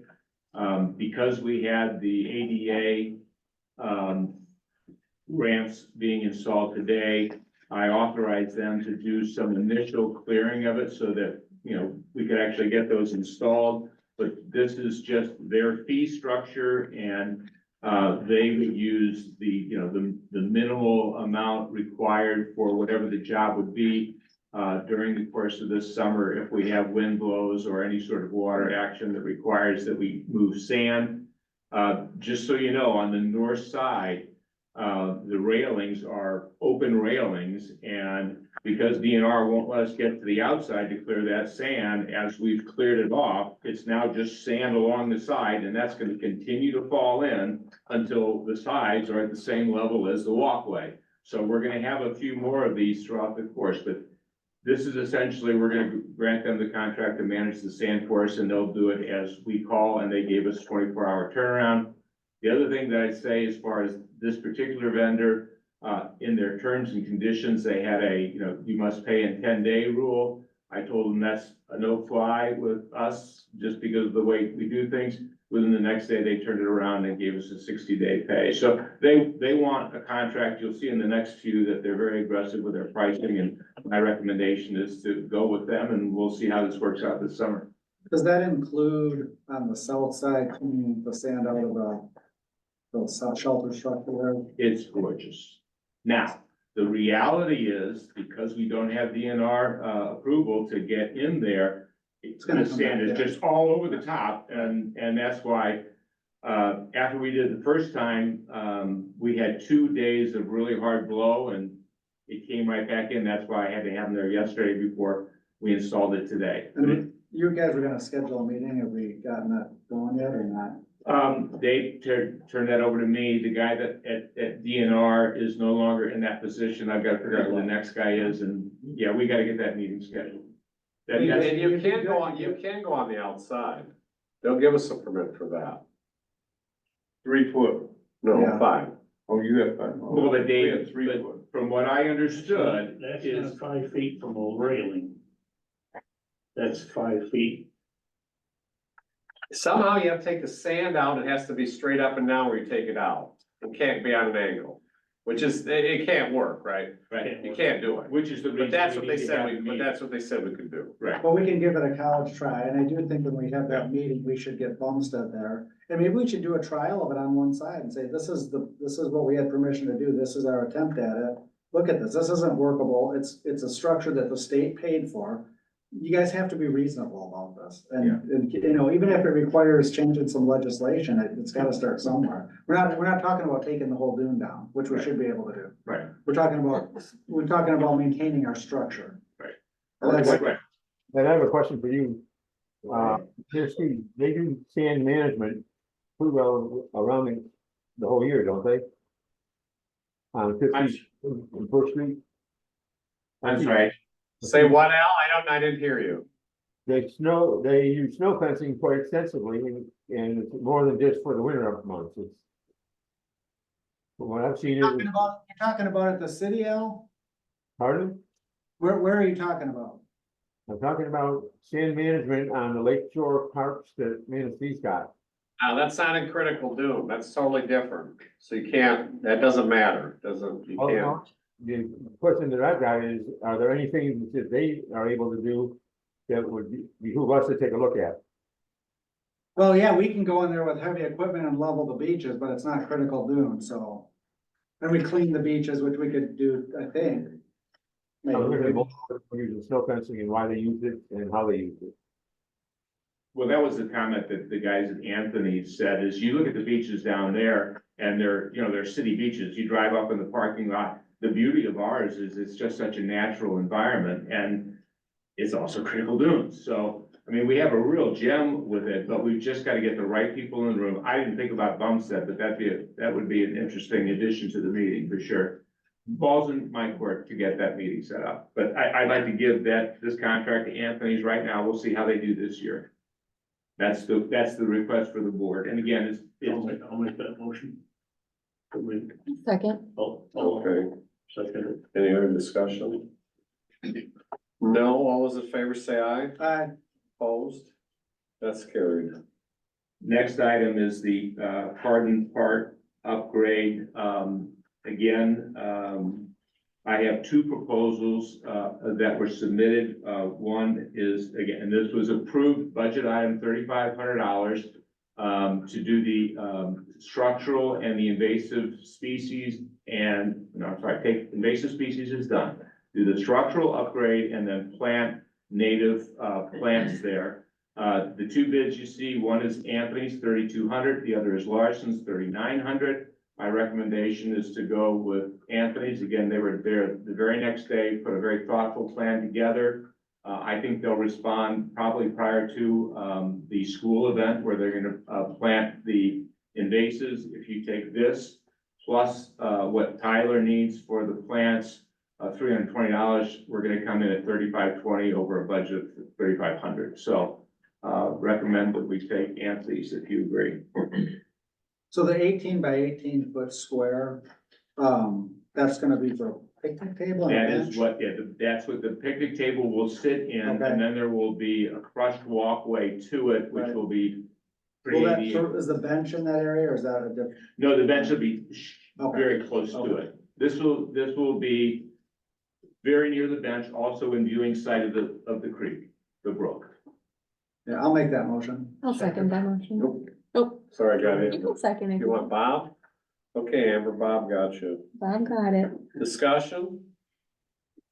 None being heard, all those in favor say aye. Aye, opposed? That's carried. Next item is lawn service, and my original request to both Larson's and to Anthony's was for Hardin Park and this property here. Since that time, I've learned that there's other properties, and the interesting thing is we got a bid from Larson's at $65 an hour. When I challenged them and said, we're charging us 48 now, you know, why don't we just stay with our current contract? They said, well, no, we're raising the prices next year. So you'll see that Anthony's bid was $25 for Hardin, $40 for here. And then he gave some dollars and cent figures per hour if you want to do some other work. And then he also assured me that he'd work with us on the other properties and do the same kind of competitive pricing, so. So how much was, I'm looking at, I got another bid from Just Green. Okay, I haven't seen that. Okay, so the township called 45. It's weekly mowing, trimming, blowing and bagging trimmings and haul everything away. They're 45. What did you say was Anthony's? Anthony's, I believe, is 40 for the township, and there's a second bid for 25 for Hardin. I can't see it from here, but that's from them. Yep. Okay, so this is 45, so this would be just a little bit higher. So Bob, we approved an agreement at the last meeting, maybe the meeting before that first here, but that was just for like fertilization. That's what didn't include the lawnmower, correct? No, it did not. Bob, how much was that for? For what? The fertilization, do you remember? $280 or something. Okay. Would we just pay Larson for weed and feed? I don't remember what it was. They've already started. Yeah. Okay, because he bid that too, so next year we'll I'll tell you, just need to bid that part of it earlier, so the other part is a little bit higher. Feldok Park, do we get a bid from anybody to mow that? Heck, no, Okay, except these people do that, feel like. yeah, he's got it on there, I don't have the second part of the page to see what, oh, here it is. Garden Park, $30, so he's a little bit higher than, okay. Did anyone else bid? Feldok Park, no. No, Okay. nobody has. Yeah, and I didn't get bids for other ones too, but the guy. The road end, They'll all that. come back with. This is the most conclusive bid that you've got, is the one you've done here. Oh, yeah. And Anthony, in order to give Anthony a fair shot, you have to give him this data, what he's gotta do, and then get a price. Well, I think Anthony's cheaper than him on the two jobs he's bid. Actually, it's $5. So we've got Township Hall and Carden Park. Anthony's low bidder on both of them. He'd be a little better on even on. So are there other parks, Feldok. Feldok, is there stuff at North Point that has to get mowed? Parking lot area, yes. Okay, and I guess it'd be And- nice to get his proposal for all areas, and then we have one contractor that we're dealing with. And I'm convinced that their pricing is best in a competitive bid, so I think we just extend it to those areas, but we need something in writing for that. Are there other areas that we need to Our mow? road ends, Yeah, well, that, we talked about, Bob, do you wanna open up a couple road ends and pick five like we we used? got road ends you should do now, we mow road ends on 44 Road. There's, 1, 2, 3 of them before you get to Little Eden. Did our employee do that last year? Yes, Your employee? yes. Okay. Well, somebody has opened that 8-foot road end up. No, they didn't, they just cleaned brush out of it. Well, I mean, someone's cut a bunch of, Well, it's not open, okay. it's got sticks, it should be opened up. I don't know why. You guys, I would turn this over to you, and here's why.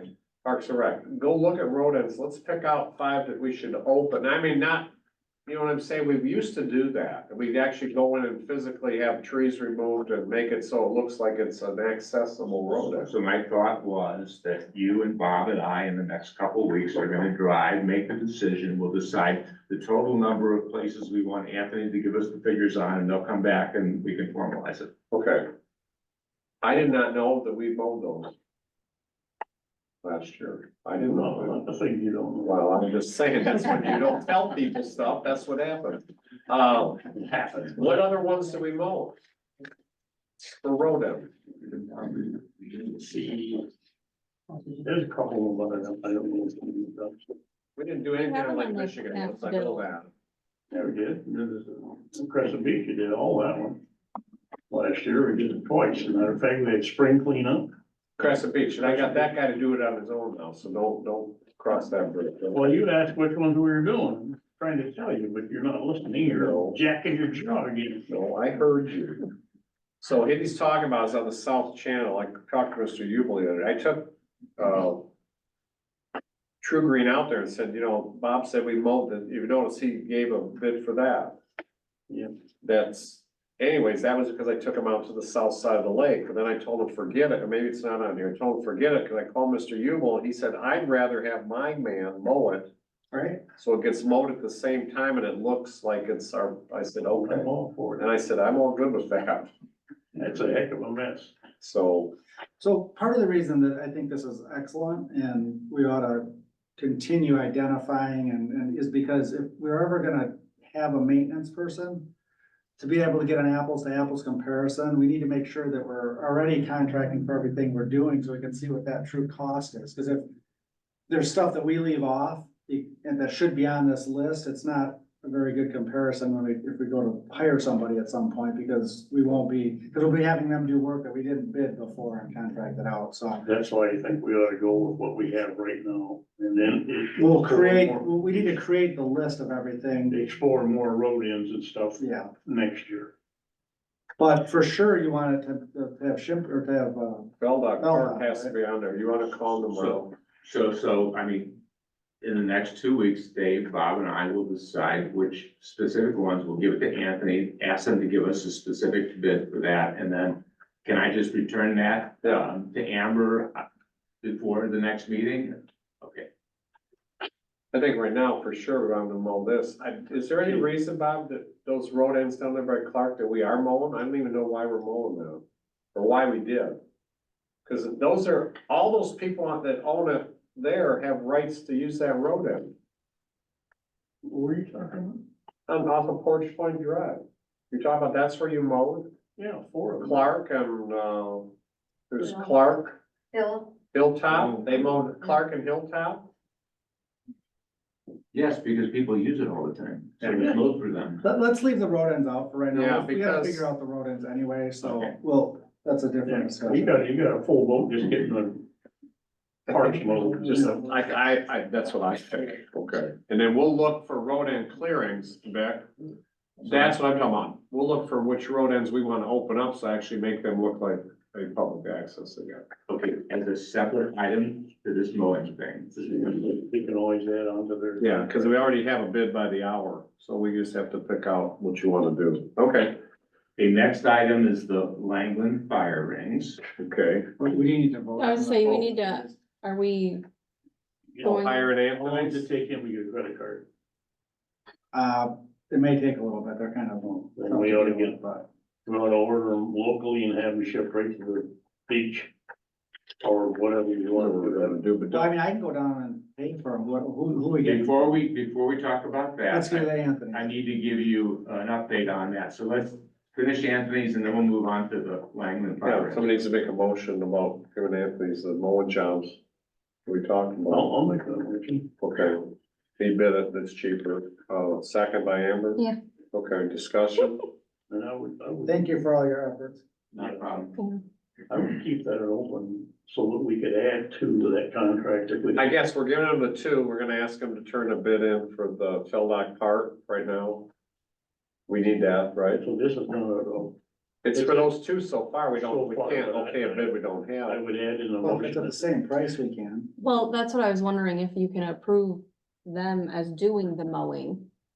And then they can, At the same rate or something. kind of like when we had our last employee, he would submit his paperwork, but we approved. Because there's gonna be other things that Anthony will be mowing and cleaning up. That's a good Right, point. it's like you're approving the maintenance contract, As basically. long as it's at the same Like- price. Mhm. Like, for instance, you have, the cemetery cleanup twice a year. They're cheaper than the person we have hired. Oh, okay.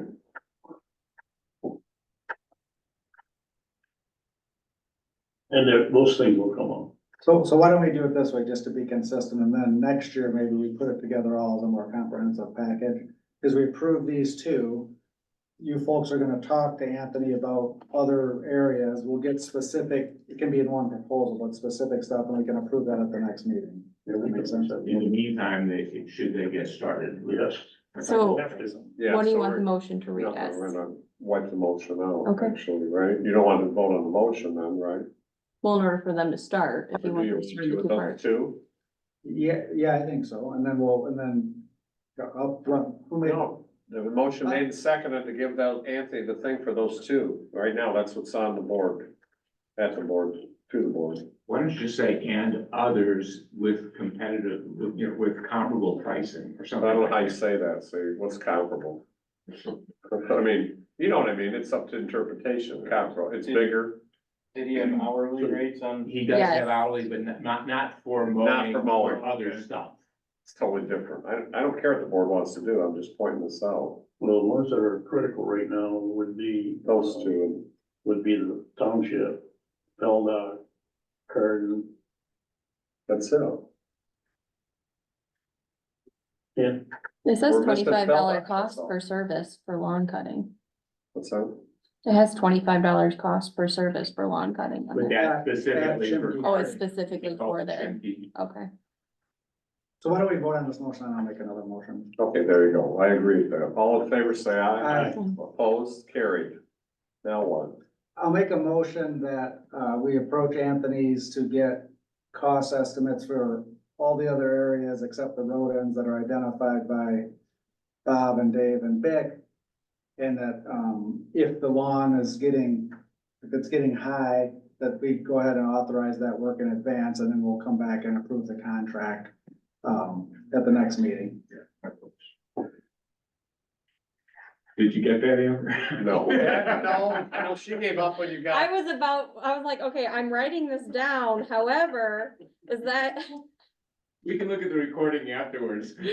thank goodness. Well, it's 4 weeks, then what I would say the grass will be tall like 4 weeks. 4 weeks, man, you'll be. So are we keeping that other motion then Yeah, for the them other to do motion, here? this is just for the new stuff. But that's what I was saying, then they'll be started anyways. If we Yeah. approve And the that's other. fine, because we're approving it. I think it's gonna be the hourly rate, but we want to get a formal thing to have it for the next meeting. I would think. Are you second that motion? Thank you. No, it's fine, that's I would think that you're probably a week or two away from Tulloch and 2 weeks, it's pretty wet over there. Believe it or not, even though the water's down, still wet, okay. No discussion anymore, done, all in favor, say aye. Aye. Opposed, that's carried. Thanks, Al. Fire rings. I've got something to talk to you about, Bob and you about. It might involve Anthony's. We have lost our ability, the PLA has, to water the petunias. Both in equipment, manpower, and whatever. So before I was told not to worry about this, but now we're there with nothing. So we need to sit down and figure out if there's any way we can do it. You didn't mention Anthony's, it may not be a township issue, but if Anthony's coming in and look at other work that they're doing here, maybe we ought to have them take a look at this between as well. To work for the PLA or for us? I mean, PLA. what's that, Al? The PLA, I mean, if the. Yeah, I know they're looking for someone to run the truck. I got that because she called me yesterday, so. Run the truck, but you mean the trailer? Anyway, Yeah, go ahead, Vic. all right. Fire rings are too Fire small. Cadillac Culver gave us the one bid that you see, and we originally thought that it was high when compared to farm and family home or whatever. The farm and family home people told Dave that these were 18 by 36. 3 separate people told me they were 18 by 36, but if you look at their bid, they just say 36. So I sent a note back to them and I said, I need you to confirm they're 18 by 36. And I got a sheepish reply saying, oh, we all thought they were 18 by 36. All thought. But they're 11 by 36. Oh. And if you look at the actual price per square inch, the culvert is actually cheaper. And 11-inch rings are gonna sink down to the point that we don't even need the rings at all. Right. So I would There's ask no you to disagreement. do Cadillac culvert. That's why I think we can't use the credit card right now. We're gonna figure out how to get that paid over there. But my recommendation is Cadillac culvert. Can I ask one thing? They got a ton of them over at Savalo. Did we check? Where? Savalo. I don't know what size they have, but they got fire rings over there, right? Last time I drove by them. They have 36 and 24. I have plenty of used ones you can have for free. Oh, How tall are they? 18, you got concrete in the center. Ooh, Really? how heavy are they? 100 pounds. Well, do you have volunteers? We'd have to go with the tractor. Well, what, I mean, You gotta remember, those things are buried all the time. You want a 2-ton fire ring to dig out? How thick is this cement? Plus, all they 8 got inches, yeah. 36 inches inside, it's 8 inches thick across? Concrete, then we have another outside. Oh, forget it. so yeah, we were gonna It's gonna pull move these that. out.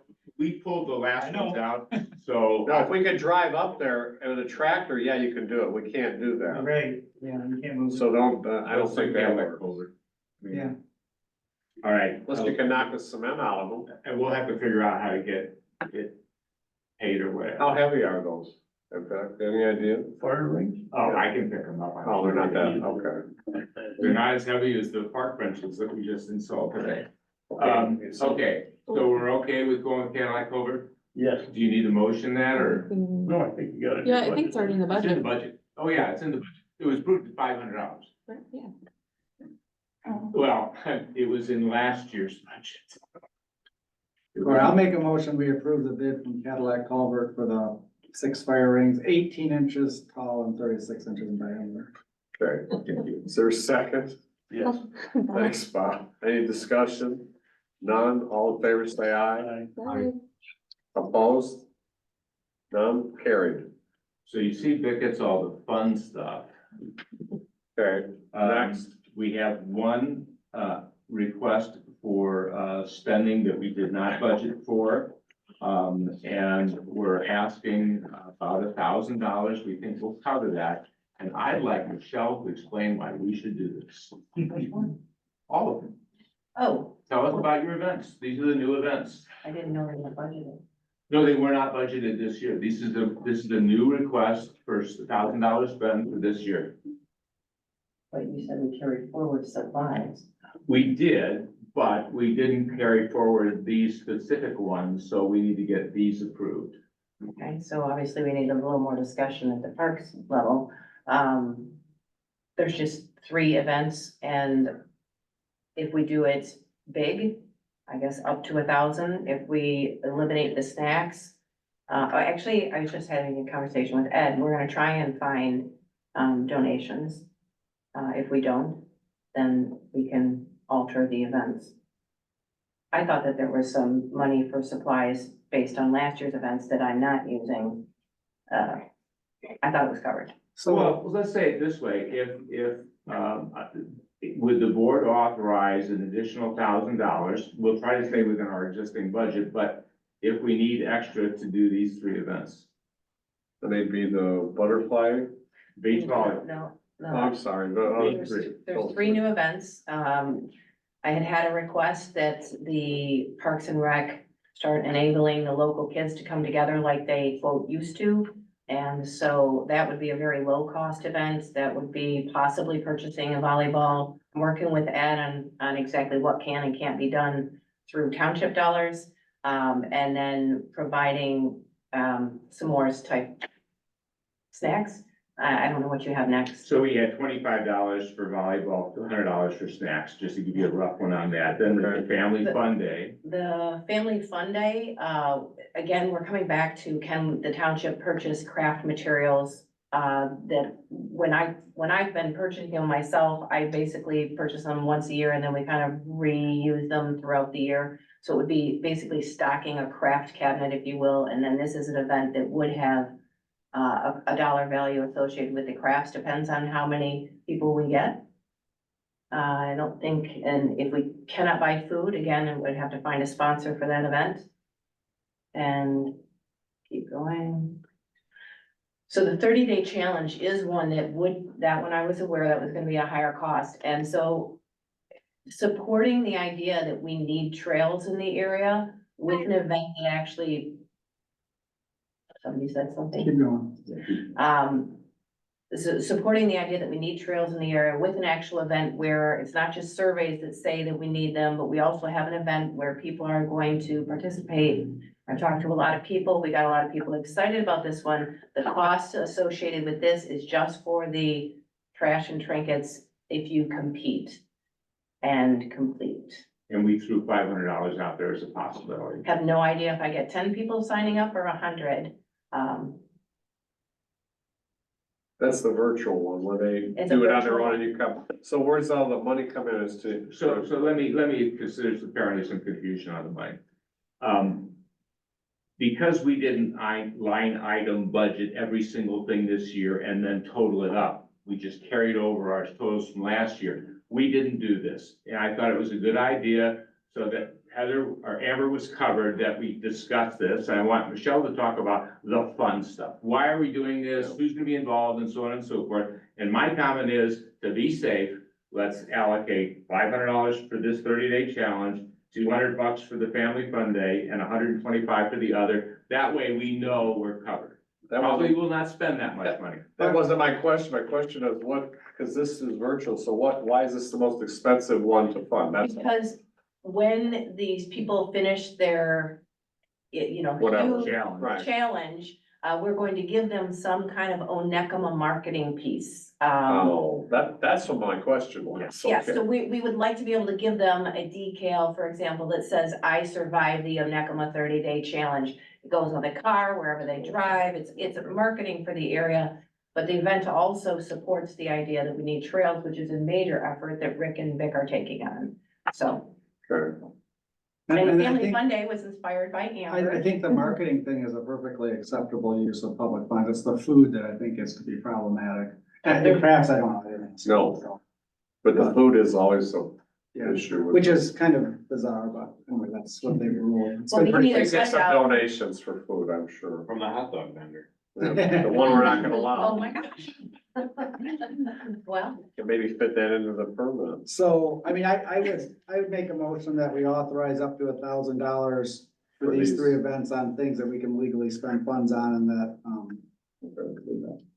Second, Yes, Is that how you want it exactly wrote out and things Not with we the can last little- legally? legally spend funds on, period. Okay. yeah, no, really, that's discussion, none, all in favor, say aye. Aye. Opposed, carried. And Vic, my suggestion, and we can work a little closer together when we do the budget for next year, is you're not gonna have all your events figured out. So that we have enough money in there, and to the extent we can list events, that's great, but you have enough to cover like new events that you might not know about, and that way we don't have to keep revisiting and, yeah, makes sense. Final thing is, there is the Onekama 150 balance that you had asked us to work with Michelle. She's working with that team. There's a couple of expenses that we need to spend some money on. A banner for $100. And Michelle can explain what the banner is. so the group that is working on the Onekama history, has taken on a project called Onekama Oral History. And what we want to do is have a banner at, pretty sure the 2 major events, the sidewalk, and the, Onekama Days, where we will be in the park talking to people if they have historical stories to tell, or sharing Onekama history. And so we just want a banner to put on. We were thinking we might even share the same tent as that I'll be in for the scavenger hunt and et cetera. But basically, we want a banner so that people see that there is actually, a group forming, to, keep the history going. And this doesn't come out of our budget. This is No, that's right. 150 money. And then, the other expense is, it has taken a lot of time and effort, but we are unraveling the story of Macbeth's, and we think that within the next week, I've gotten, the McCarthy's approval on the sign that you see in there. We did just recently get a couple more dates, so they said their thumbs up. We just like a thumbs up that we could get the prototype. I'm trying to work with Johnson Signs. Their bid was outrageous. I contacted him and he's gonna try and figure out if we're comparing apples to apples, but we expect that sign to be, engraved metal, 8.5 by 11. And anywhere between $250 and $500, depending upon who we go with. I know there's a huge disparity from buying it online versus the local vendors. And I'm trying to find out if we're talking apples to apples. So just a little history, we have $6,000 in that budget. And we had the 12 locations that were part of the Onekama 150. When we brought this to the board 6 months ago, whatever it was, the board recommended that we also consider other places.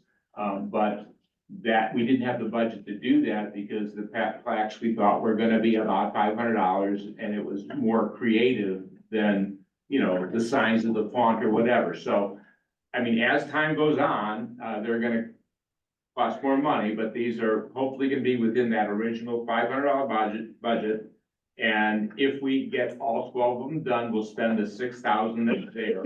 And if there's if this is hugely successful and people like it, and there's others that you want to add to it, then the township will have to fund that at that point.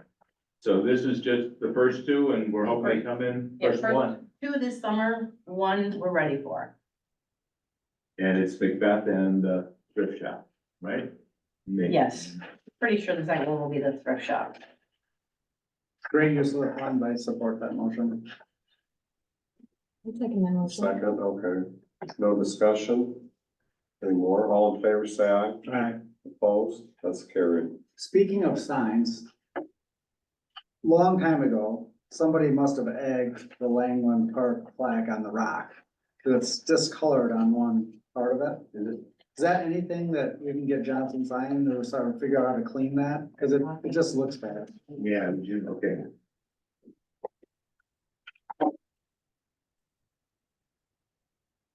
And goof off is. And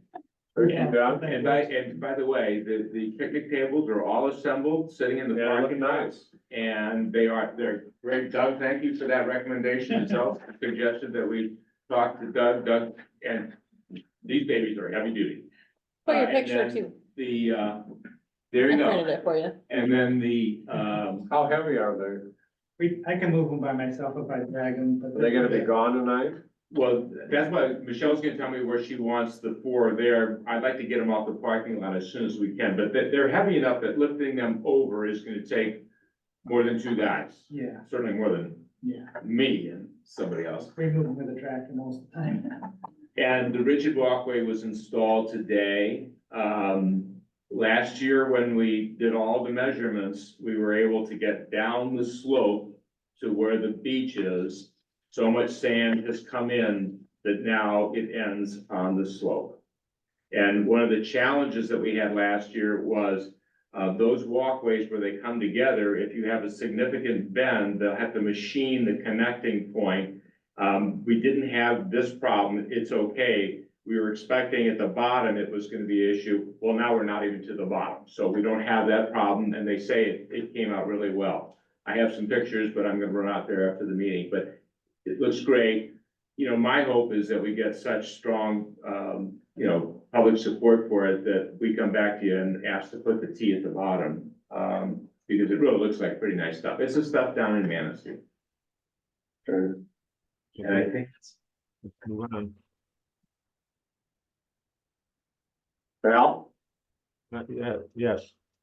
I just said, let's just move on. Oh, okay. Thank you. Thanks. I don't know if we have an hour left or an hour and a half, or if you guys read all the stuff that we sent you and we can come to the answers in 5 minutes.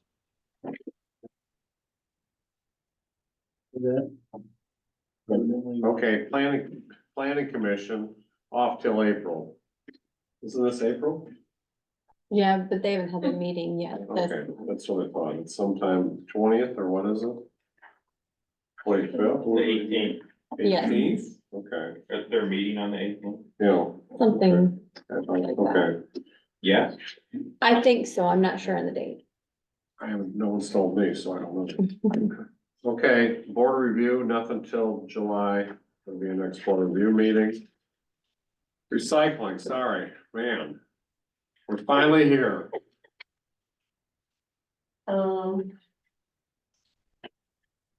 let's see. So we are working on a grant for Onekama Township. So that's happening. I've got a couple of these I'll hand out. Thank you, Drew. So it's for you. Thank you. It has the numbers from last year, and I do have my glasses with, so I can let you know what you did last year. First off, August 17th, the HHW will be at the Manistee County Road Commission. And on July 29th, or I'm sorry, July 27th, the tire event will be in Calabar at BART, Bay Area Recycling. What day is that? July 27th for the tire event. You know what time? I think 9 till, we try 8, let's say 8 to 12. But usually it kind of lingers. Last year we did 1,861 tires in 4 hours. There's a limit of how many now per person or per Um, truck or however they did it? 10. 10? but it's like, You get back in line. there's a lot of people get back in I line. saw that last year. They went and brought 10 and then turned around and then must have gone back home and got 10 more. Yeah, there was one group, had cleaned up apparently in the national forest. And they had a trailer park someplace And they just went, and they just kept well, that's a good idea. going around. And we did have one property cleanup by Chief Lake that they had called ahead and made arrangements to bring a large quantity in. They had to cut the tires because they had bought a piece of property and they had several hundred tires out in the woods. They went to walk through their woods and they started tripping because there was tires underneath all the leaves. And they pulled a couple hundred tires out of there. They had to cut them to drain them. Or get the water out. Yep. And they want them off the rim, right? Yeah. Yep, that's preferable.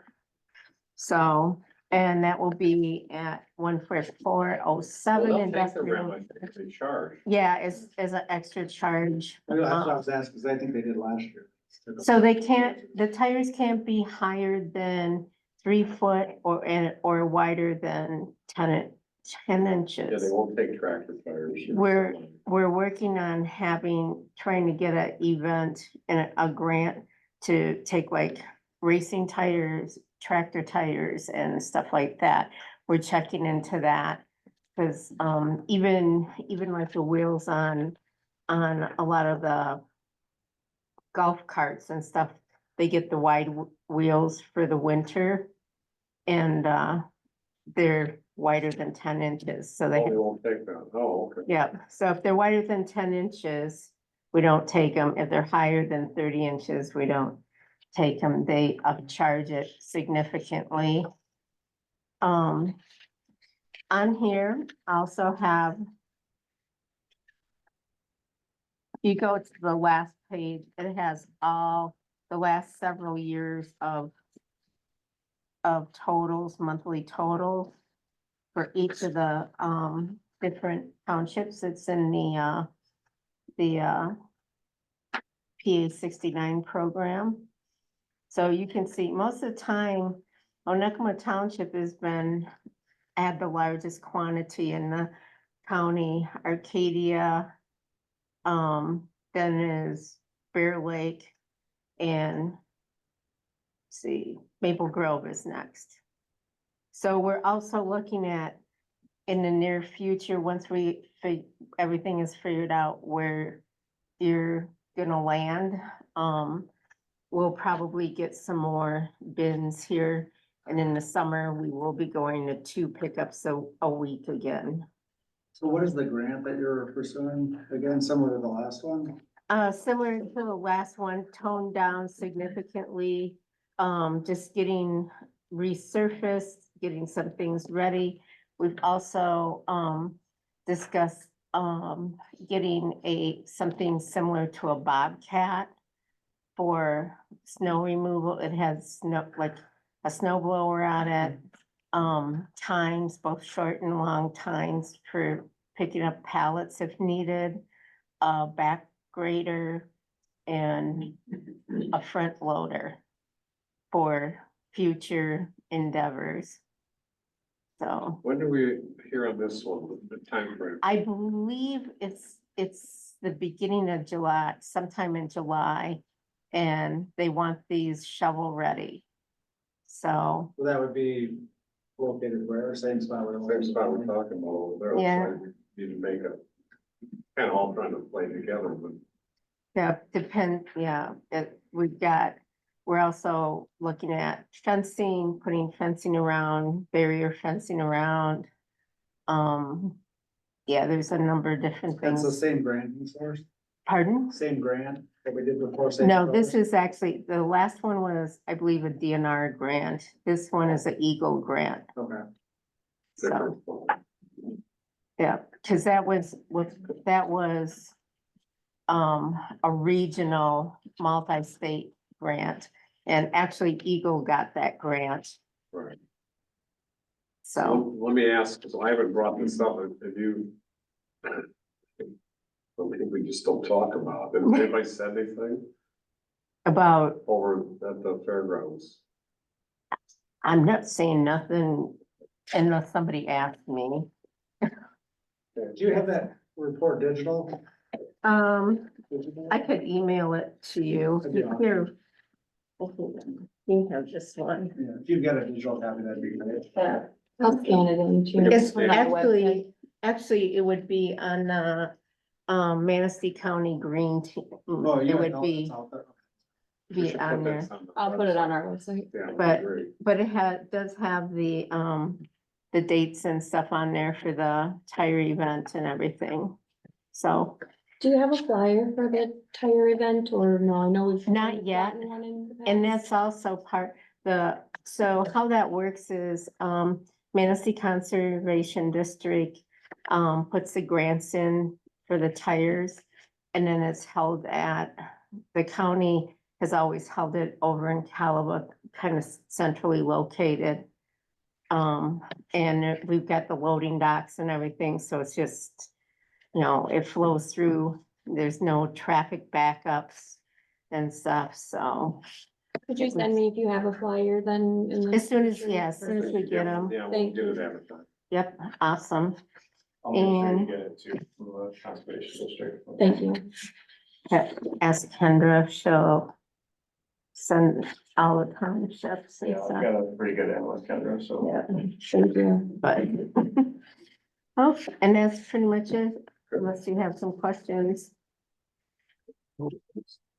Al, No questions. okay, very good. Okay, Thank you. no problem. Okay, board review that. You're gonna go right to PLA, Al. You wanna say anything about PLA? I think we have all of our concerts lined up. We're just dotting the i's and crossing the t's on the contract. There'll be 11 concerts. 3 of them will be on one day before July the 1st. Then we're making progress on Onekama days, although we're seeing some gaps in manpower from not just the PLA standpoint, but also the Lions and the boosters, which are the 3 biggest contributors to the Onekama days. So we got to do. Other than that, I just found out about the opinions today. Although I asked the question about a month ago, we're gonna have to figure out what to do there. And that's about it. Okay, he dropped off a schedule yesterday. Did you see it, Amber, for the concert? Yes. We're gonna put it out front in the, Wow. board. Yeah, township. So he dropped it off yesterday. It's also over here too on the board. Oh, it's also on the board Inside, inside. yep. So we've got posted already. But we need to replace it with the right thing when it comes out, and that'll be probably in a day or two, so. So he's got some wrong stuff from me. There's some wrong stuff on the stuff I got yesterday. I think so. I didn't tell him about the problems that I saw until last night, so. Oh. What is it? The dates or times or what? What's wrong? Using the addition back again.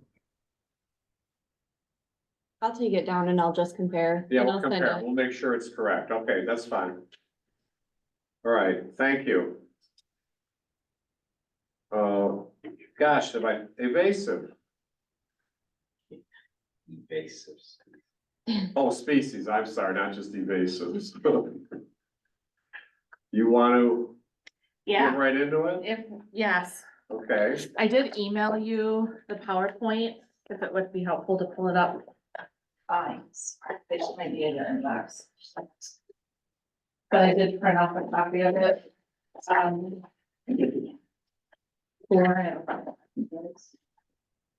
Everybody wants, like, you guys want to kind of move around, but, it just really summarizes the LMP as well, which is here for everyone.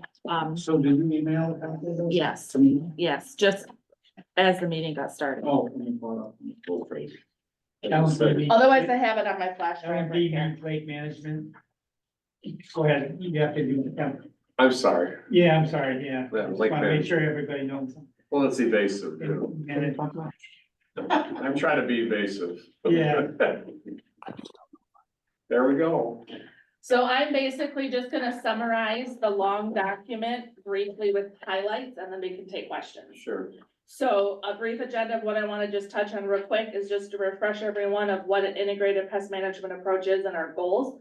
That's slide 2. Talk about the program itself. Did it shut down? So, for whatever reason, That's really weird, hang on just a it's second. on the computer. That's what we're, keep talking. Lost the connection. The recap of 2023, there was a fish study done this year that we want to recap on and then update the budget and then some new happenings. So just real quickly, it's important whenever you think about invasive species that it's all about an integrated approach and balancing that. So there's a lot of goals that goes into when we treat, what we treat, why we evaluate what we do. So that's all part of that integrated approach and using our best management practices, which is slide 3. And so it's just important that we make sure that the development of the management plan and the goals are evaluated whenever we're looking at the different species, primarily Eurasian water milfoil, Phragmites, starry stonewort, European frogbit, and then some new ones that are coming out. So the next has just a picture, and this is really gonna touch home with some of the other aspects that are being worked on with the association and with the conservation is what a natural shoreline looks like, how we want to preserve that, and how we want to maintain that, because that's kind of that base of when we look at invasive species on the shoreline out, we need to incorporate all of that. So just a refresher of what our goal is that aquatic plants are part of the healthy community, that we're maintaining those, taking out the bad plants to promote your healthy, good plants. We do that through the aquatic plant management, surveying. There's many different approaches that are being discussed. So it's important that everyone realizes that although chemical is part of what we're doing, that's not the only element that is reviewed when we look at invasive plant management. So the next graph shows us the survey of the lake, and this is what takes place. We do 2 very in-depth integrated. My microphone is muted. Twice a year. It includes 232 separate points of the lake that are documented for plants, both native and exotic. And by density, A, B, C, and D, D being dense. In 2023, PLM actually performed 7 different surveys of the lake, 2 of them being the comprehensive survey, 5 of them being a treatment survey and evaluation, looking specifically for an exotic plant or something like that. So we're on the water quite a bit looking for that. So that's what that map looks like. This is showing, and I know that's small print, but it's an important part of the LMP and the graphs of how we evaluate it, but it breaks down all your native and exotic plants within the lake. And so we incorporate that into some graphs that are coming, but this is in here to show you that there's a lot of plants in the lake, some of them good, some of them bad, but most of them being good. And those numbers are really imperative when you evaluate the LMP, the lake management plan, over a long-term trend. So the next is a picture of the plant. So what we do with the dots is we take all of the plant densities within those locations and we put a dot on them, so it's easier for the general public to be able to see, are there a lot of plants there or are there fewer plants there? So your red dots are indicative that there's a lot of plants there, so those dots are bigger. And then it goes down to your smaller dot, your little yellow one that shows there's plants there, but there's not as many plants there. And so what we've started doing with this map, we started doing this plant density map last year, and then over time, you're gonna be able to see if you have areas of the lake that are changing, if you're seeing inputs into that area differently. So it's just a really helpful graph when you want to review the plant densities. Please note that the areas where we have natural shoreline, we have more plants, so a natural shoreline is very important, it's a good thing. So if we can encourage our residents to have at least part of their shoreline natural, that would be better for, as you can note here. So Doug, so just to clarify, so you look at the wetlands there, that's particularly dense, and that's your point, right? Yeah. Yes. Excellent point. Thank you. So the next graph shows the breakdown of the native plants specifically in the lake, and we look at that in comparison to exotic plants, which is your top graph, as well as just the number of native plants that were documented in the lake. So you can see over time, we see fluctuation with the native plants within the lake, which is very normal. There's a lot of things that will impact native plant growth in addition to exotic plants, but weather, water depth, natural cycling of native plants. Some years you might see some being more dense just naturally based on their cycles. But on that top graph, what we want to pay the most attention to is stability of our native plants, but those exotic plants, which is your red line and your green line at the bottom, being as low as possible. So you can see that we have very low levels of invasive species in the lake, which is what we want to go for. The second graph just shows the different variety of native plants that we've seen in the lake, and you can see a lot of stability right there. You're not getting down to where you only have a few plants. We've maintained between the 15 to 20 different native species in the lake, which is really good. So a breakdown of what we did as far as invasive plant management in 2023, we treated a whole 6.35 acres of EWM, Eurasian water milfoil, and curly-leaf pondweed. Those were treated in the Easy Street Canal and the marina in June. We treated about 1 acre of Phragmites and Japanese knotweed. That's a collective total of a bunch of little spots around the perimeter of the lake that were treated. And then we did have a few individuals that privately treated some narrow-leaf cattails within their areas as well. That totaled out to be the milfoil treatment of 0.3% of the lake treated in 2023. So most years we're under 4%. Historically, you've hit 9% with your initial treatment over a decade ago, but you can see that we've been trending down and that it's a very small treatment program. To recap, European frogbit was the new invasive plant found in the lake in 2022. It was found and detected as part of the early detection rapid response program. That's part of your lake management plan. As such, we took immediate response to get that managed. We did have a permit in place that allowed for treatment, so we did chemical treatment of that. And then a post-survey found no healthy or active growing European frogbit within that area post-treatment. It was worked out with our local SISMA. The North Country SISMA was contracted to survey and do a hand removal or a physical removal if anyone more frogbit was found in 2023. When they were out in July, no European frogbit was detected. We resurveyed the lake as part of our standard surveys. We're out there every month. So in August, we did find a little bit, a little further down from where it had been found in 2022. And while we were on site, we hand pulled all of that because we didn't want that to spread or to go unmanaged. And then we did find a little bit more in September, and that will need to be managed in 2024. And the committee is working on both a hand pulling and then if and when chemical was needed as a last resort. The treatment cost in 2023, about $3,900 was spent on milfoil and $650 on terrestrial treatment. So looking at some of the lake percentages in the area, I've gotten asked by some local residents that's coming in from the township as well as at the committee level, like how your program compares to some of the other local lakes.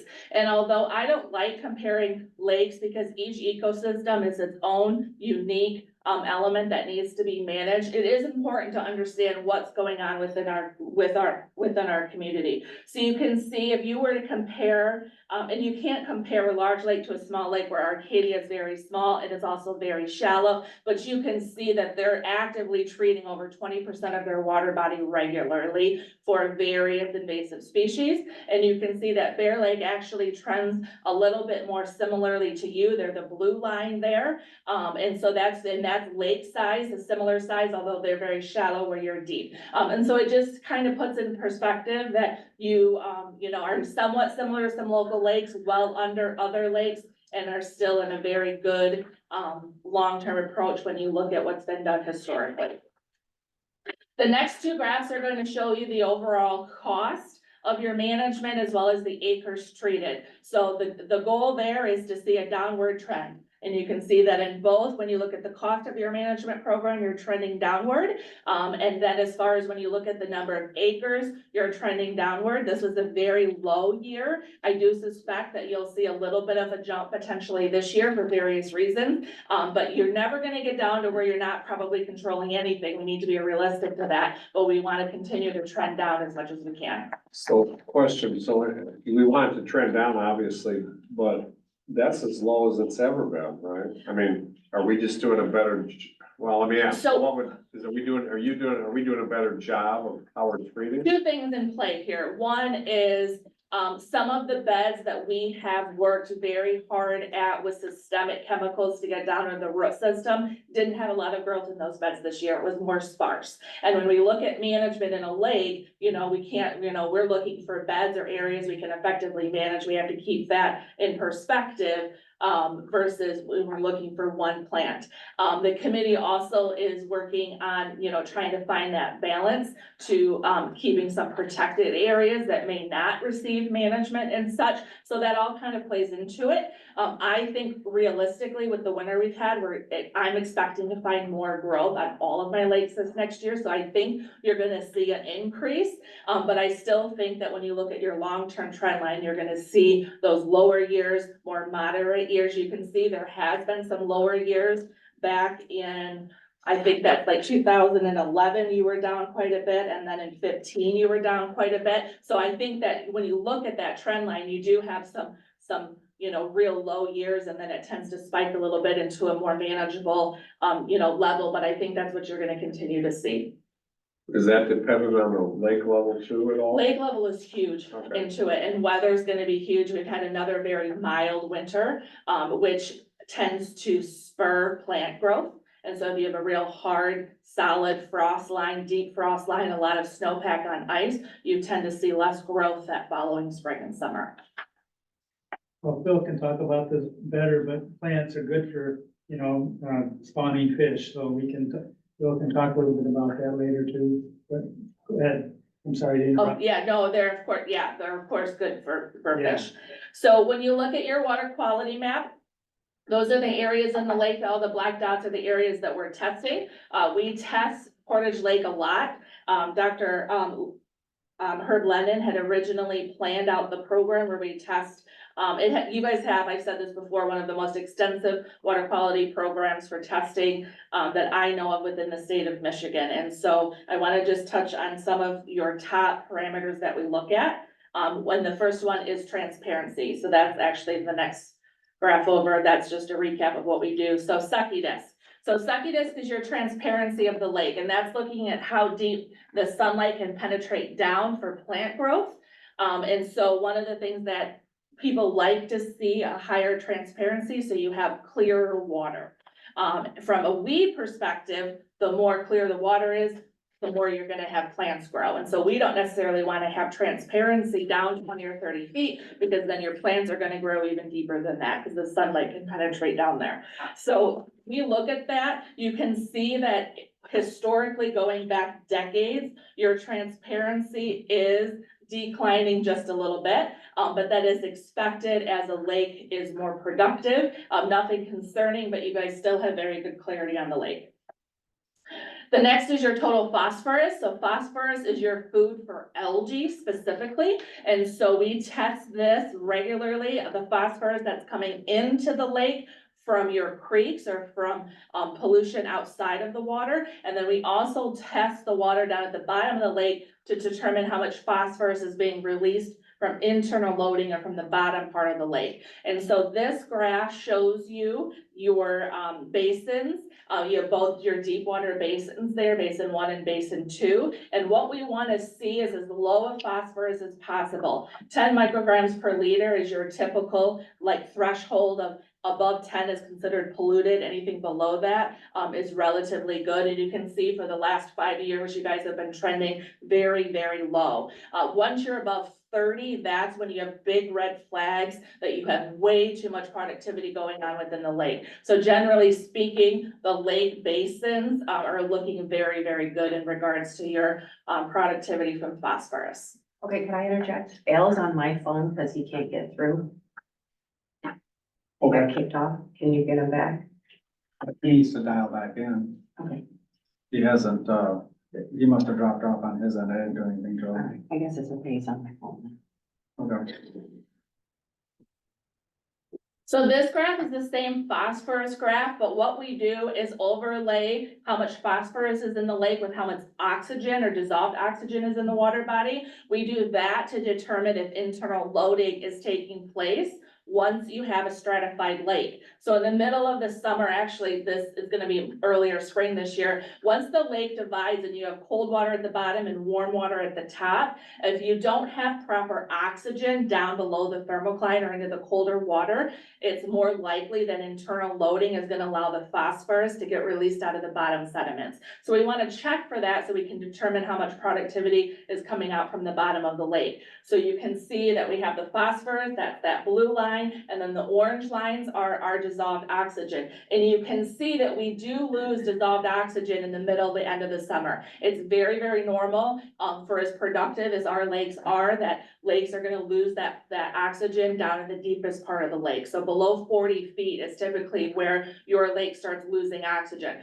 Luckily, a lot of your lake is above 40 feet, so your fishery can survive just fine. We would ideally never lose that oxygen, but productivity and eutrophication has caused these lakes to lose oxygen in their deeper waters later into the season. What we don't want to see is huge spikes in phosphorus connected with that. And what we could see is back in 13 and 14, you saw that we had much larger spikes in our phosphorus, and that most of them were correlated with that lack of oxygen below your thermocline. We've not seen that in the last 5 to 7 years, which is really, really good.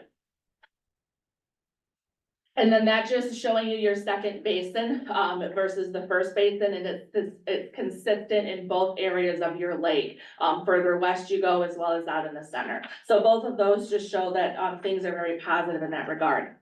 We look at phosphorus coming in from your tributaries, and overall, the last couple of years, you've had a lot less phosphorus coming into the lake than what you saw historically. So that's an excellent sign too. We still see some variation, but overall, whether it's been buffer zones or different things that have been done in the community, you're seeing less phosphorus coming in. So we just want to continue to educate riparians and make good actions off the water to help filter that water and have less phosphorus coming in.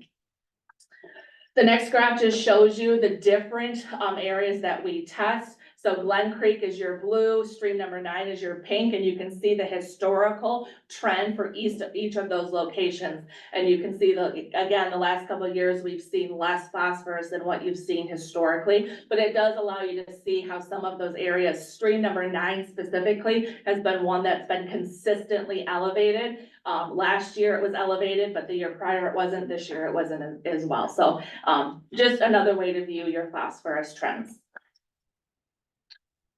And this is the storm drain. So we look at the storm drains in the spring as well. Very little phosphorus coming into the lake through your storm drains this spring. So that's an excellent sign as well. So the next one is looking at chlorophyll. Chlorophyll is another element of looking at the clarity of the lake and how much plankton is present within the water body. And this year we had pretty low readings, generally speaking, which is good as well. So it's just one more element. When we look at eutrophication, which is the health of the age of the lake, you look at chlorophyll, you look at phosphorus, and you look at transparency. Those are 3 large indicators to the overall health of the lake. And you want to have low chlorophyll, you want to have decent transparency, the higher the better, and then really low phosphorus. And so those 3 go into the eutrophication, which is going to be in 2 more slides. The next slide I just put in here was E. coli. So we're not actively managing PLM, isn't the E. coli on the lake. It's being done through your District 10 Health Department, and Al actually coordinates with them on that. Overall, it was fine. You did have a couple areas that came back elevated, and that's gonna continue to be tested. I don't know if Doug or Al have anything more to say about E. coli, but that was part of what I was asked to include. I think you guys have mentioned, did some DNA testing and found that most of it was animal, actually. Yeah. So. Yeah. Yeah. I've been in contact with District 10, who did the work last year, and I'm having a hard time getting in touch with that guy. I tried to get him this afternoon or this morning, so we'll see if he responds to it, or if I just have to if he's been replaced in just typical District 10. And the areas that are more elevated are specifically Shempy Creek and stream number 9, which Yeah. those areas are gonna be less likely to be like in contact with people versus your beach areas, like in your more highly swimmable areas, but it's definitely something you wanna continue to watch for. So all of that data goes into the age of the lake, or the eutrophication is the fancy word for that. So we wanna be as oligotrophic or as far left on that bottom table as you can be, or looking like the lake on the top. Which has clear water, good fisheries, and, you know, moderate plant growth. As a lake becomes more polluted, you go from mesotrophic to eutrophic, and that's what we want to avoid. And right now, you guys have consistently been right in that brink between oligotrophic and mesotrophic, and so that's where we want to continue to trend with. There's a lot of actions that can be taken to make sure that we continue to trend more oligotrophic than mesotrophic, working with natural shorelines, working to make sure that we keep exotic plants at bay, looking at phosphorus mitigation, working with phosphorus-free fertilizers and the erosion coming into the lake and pollution are all things that can be done to help make sure that we're keeping the lake as young or as oligotrophic as possible. So the fish study, there was an independent fish study completed in 2023 by Advanced Ecological Management under Dr. Doug Workman, or AEM. He found a good diversity of healthy fish with 28 different species observed. Certain panfishes he found in lower abundance and others were not at all. And overall, the data was consistent or slightly better than the state average. A large population of gobies were documented as well. Northern pike were found consistent with the state of Michigan average size, and there was no indication from that survey of growth difficulties. He did evaluate some water quality and some aquatic vegetation while he was out there, and observed no inadequacies that he found with those observations. And he did provide that report, which has been provided and I believe is on your website as the full report. The committee also met with the DNR to respond to that survey, and I believe Phil's gonna talk about all of this in more depth, but those were just the highlights that I wanted to share. Go ahead. Are we doing now? Yeah. Okay. Can we try and get Al on? My husband's back there. He needs to dial back Al, in, can you call back in, please? not dial, he needs to go on the internet and. Go back in where? Go into Zoom. Go back to to Zoom. Zoom. Can you try again on Zoom, please? So we'll go back to that fish study just a second, and then I'll wrap up with the budget and some news. What happens if I can't get through? Okay, I'll just leave it. I have to hold you in my hand though, because my husband's having. You can call iPhone if you want, Why don't you call Ed? And then he can. if you can't get in on Zoom. If you can't get in on Zoom, try Ed. He'll watch for you. Well, tell him I'm sorry, I had my phone shut off, he tried calling me. Okay, I'll keep you here until you, well, no. I don't have mine Okay. on me. Mine's in my If office. nobody gets you, I'll call you back. Okay, bye. Technology.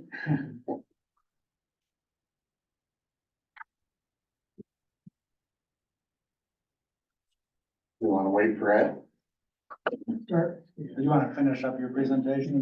Well, I can, yeah, and then we'll just come back to the fisheries. So, okay, so your budget, in 2023, the proposed budget was about $83,000 for invasive plant management, and that included your fish study. The actual budget that was spent was just shy of $44,000, $650 for your emergent control, your milfoil, your permit. Lake management was just shy of $20,000. Your fish study was 19. No contingency was used. I recommended the same estimated budget, minus that fish study for this year of 83,000. I do think that you're going to have more plants. I don't think that you'll need to use all of that budget, but that lines up similarly with your special assessment district. So just to show that you've come in well under budget.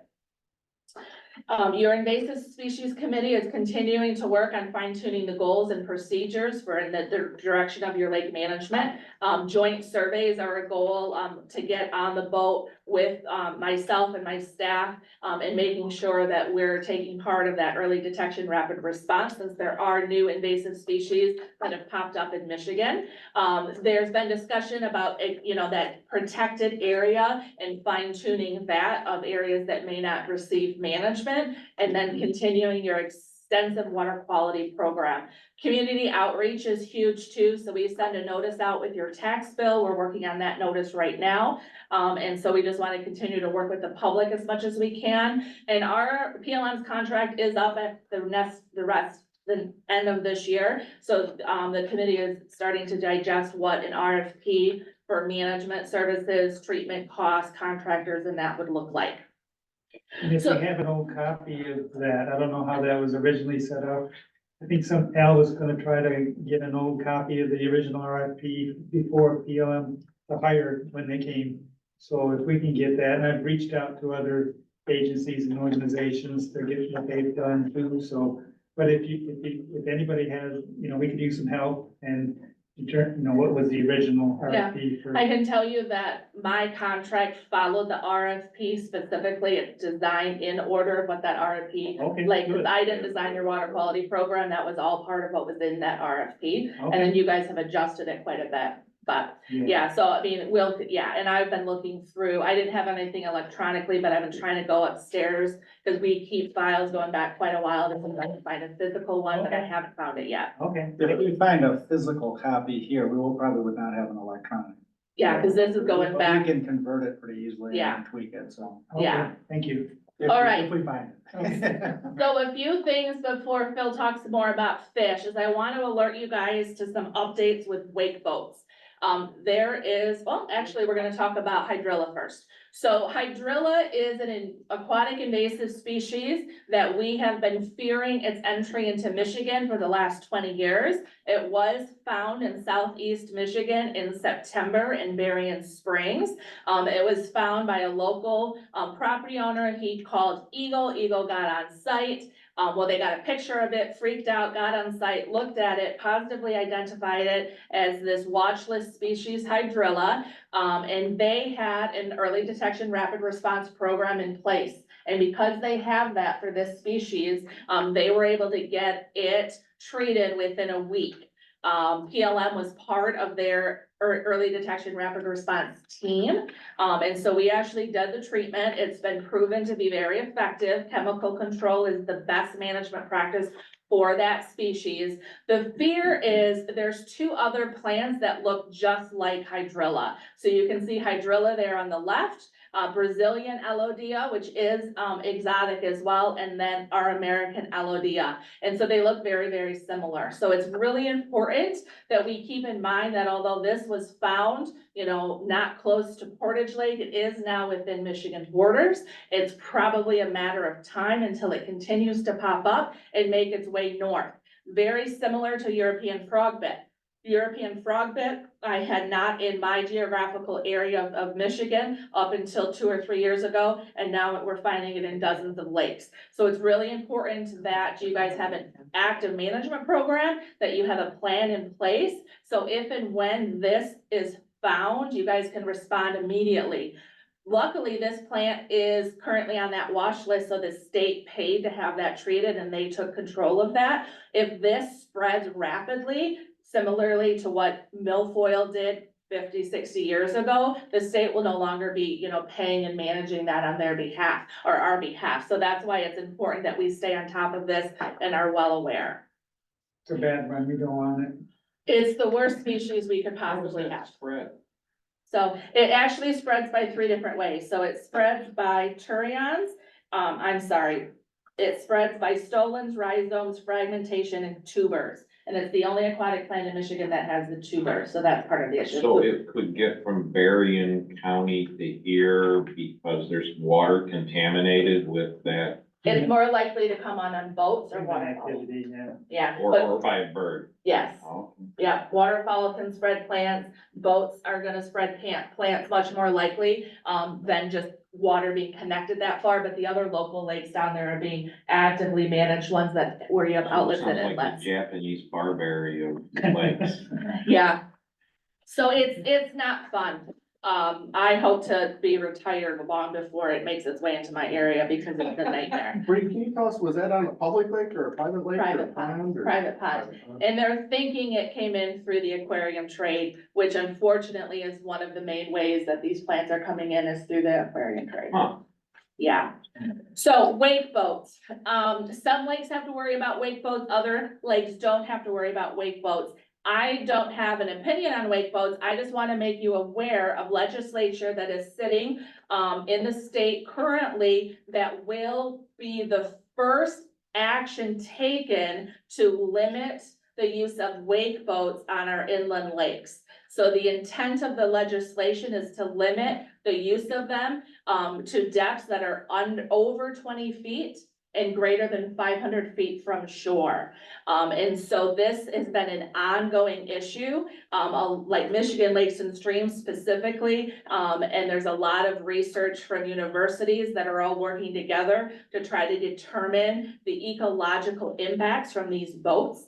And so that's led to this legislation that is in place, and it is supported, the bipartisan bill right now. So it's gonna be very interesting to see if this passes, because this would be the first legislation of its type that's gonna limit boat use specifically. And so it would be, impactful on a lake like yours, where you have water deeper than 20 feet, that they would be limited to that area of the lake. Lakes that are shallow, like Bear Lake, has no water above 20 feet, so legally, if this were to pass, wake boats would not be permitted on that water body. So just something to be aware of, the wake boat discussion is a big thing right now. So what wake boats do is it just tears up the bottom, tears all the weeds out, there's a lot of thrust right at the bottom line, and it just changes the whole bottom line, so. It just scours the bottom of the lake. Yeah, it just turns it to sand, nothing else. It'll run all the way to shore and then bounce right back and take it all coming back to. There's more and more of them on the lake. What is a wake boat? I mean, is a boat designed to create like a big That picture right wave? down there on the bottom. Yeah, so it's a boat that you actually, so it's similar, so a ski boat from historical ski boats. Right. They've now been adjusted to where they actually bring water into the hull to weight the boat down. So you can make a very large wave coming out the back of it, and you can ski, wakeboard, but they also, that you actually just almost surf behind it on the big waves that are made. Yeah. And I mean, wake boats start at 100,000, they go up to hundreds of thousands of dollars. So when you see them, there's a huge investment that's been taken place. And that group has now fighting the research that's been done, because it's such a large industry. Now that I know what it is, I have to tell my brother-in-law to stop doing that. Well, and that's the thing, is there's a place for every boat, you know what I mean? Like, a lot of our inland lakes are too small to have that kind of wave action. When you have a boat designed to be on Lake Michigan for fishing, you can't put that in a 200 or 300 acre inland lake. That's not the intent of that. And so a lot of it just comes down to balance and what's appropriate for a water body. But the ecological damage from the wakes hitting and the energy and the force of that water destroying the bottom sediments of the lake, the plant life, your fisheries, the shoreline erosion, seawalls, like everything's connected with that. I'm So glad you that's, don't have an opinion. well, I don't actually. It's okay. Yeah, so that's just where it's tough. It's tough. She actually didn't say either way that she was No, I supporting this, she just said. They I appreciate that. They are a lot of fun to use, I will tell you that, I just can't afford one. Cigarette boats are not. No. No, Different than- yeah, it's a different thing, yeah, but again, very specific spots that those large vessels are used for. So, aquatic hitchhikers, we just wanna continue to watch for them, prevention is key. I think that's everything I have, I do just wanna talk real quick before he takes over, because it's gonna tie into fisheries, is about weather. And I know that there's always been a debate about whether or not climate change is a real thing or not.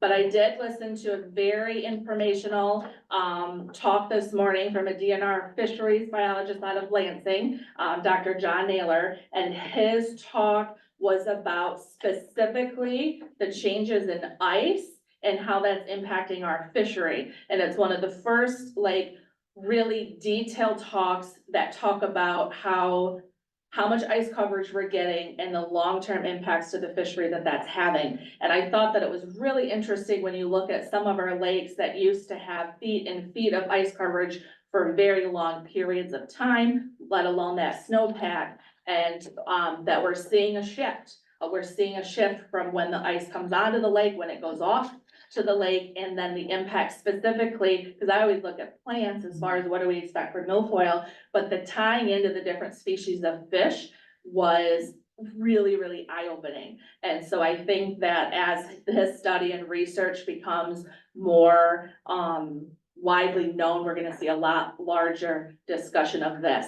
But we really would just wanna be aware, and we've spent a lot of time, the township has, the committee has, on fisheries specifically, and we know that we have water levels that impact that. We know that we have weather that impacts that. But when you actually think of the impacts that ice coverage has, it was really, really eye-opening. So, anyway, go ahead. Did you get a link to that discussion or? I can share it.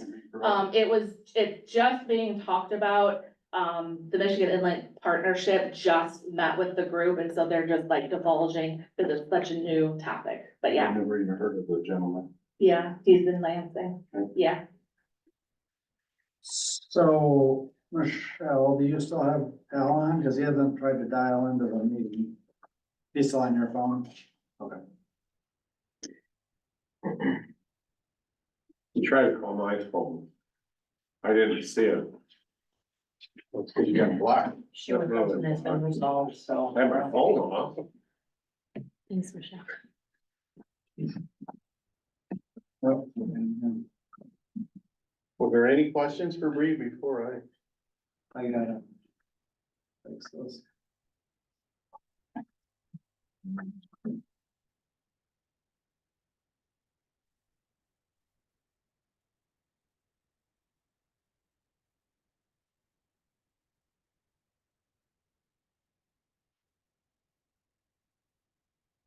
I just want to say we're fortunate, very fortunate to have Phil on our group. He's, I don't know if he wants me to call him an expert, but he's very knowledgeable on fish things. So we asked him, he got nominated. So thanks, Phil. Hey, there you go.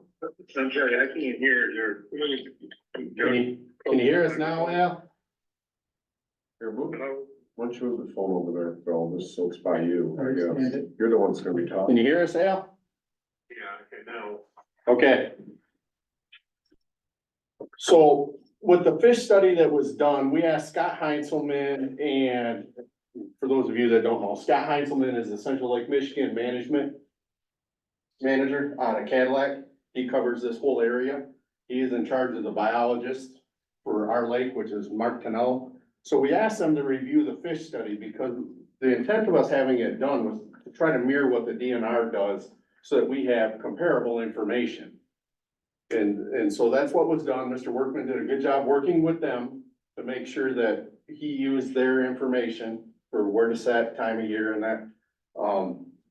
What we got from that, there are two species of concern that we were most interested in were the perch and bluegill. And what we found was the perch was state average, which sounds great. But for those of you that have lived here and fished here, you know Portage Lake's never been a state average perch lake. Never. We've always been above average. That's what draws all the people here. So that's a little concerning to us.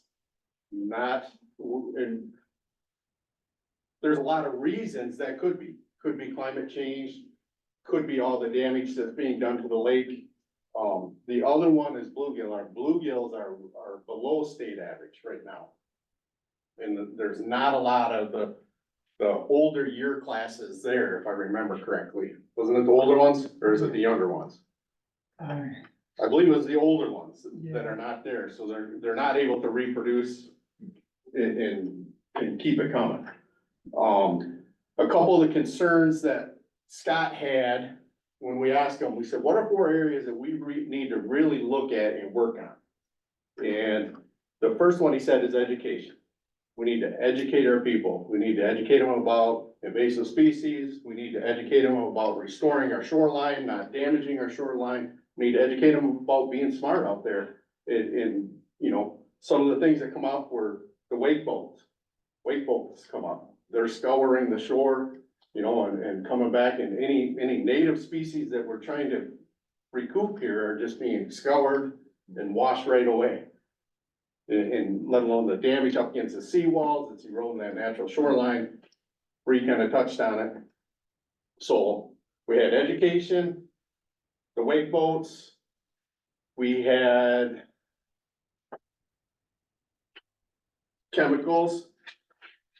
We don't obviously want to put any more chemicals in the water than what we have to, and Bree's been great about working with us as far as what our options are. We talked a little bit about an area of the lake that we're trying to protect. We were trying to figure out how to put something in writing to protect like the east side of the lake, but then with lake levels and, you know, how do you draw that out and what's that look like?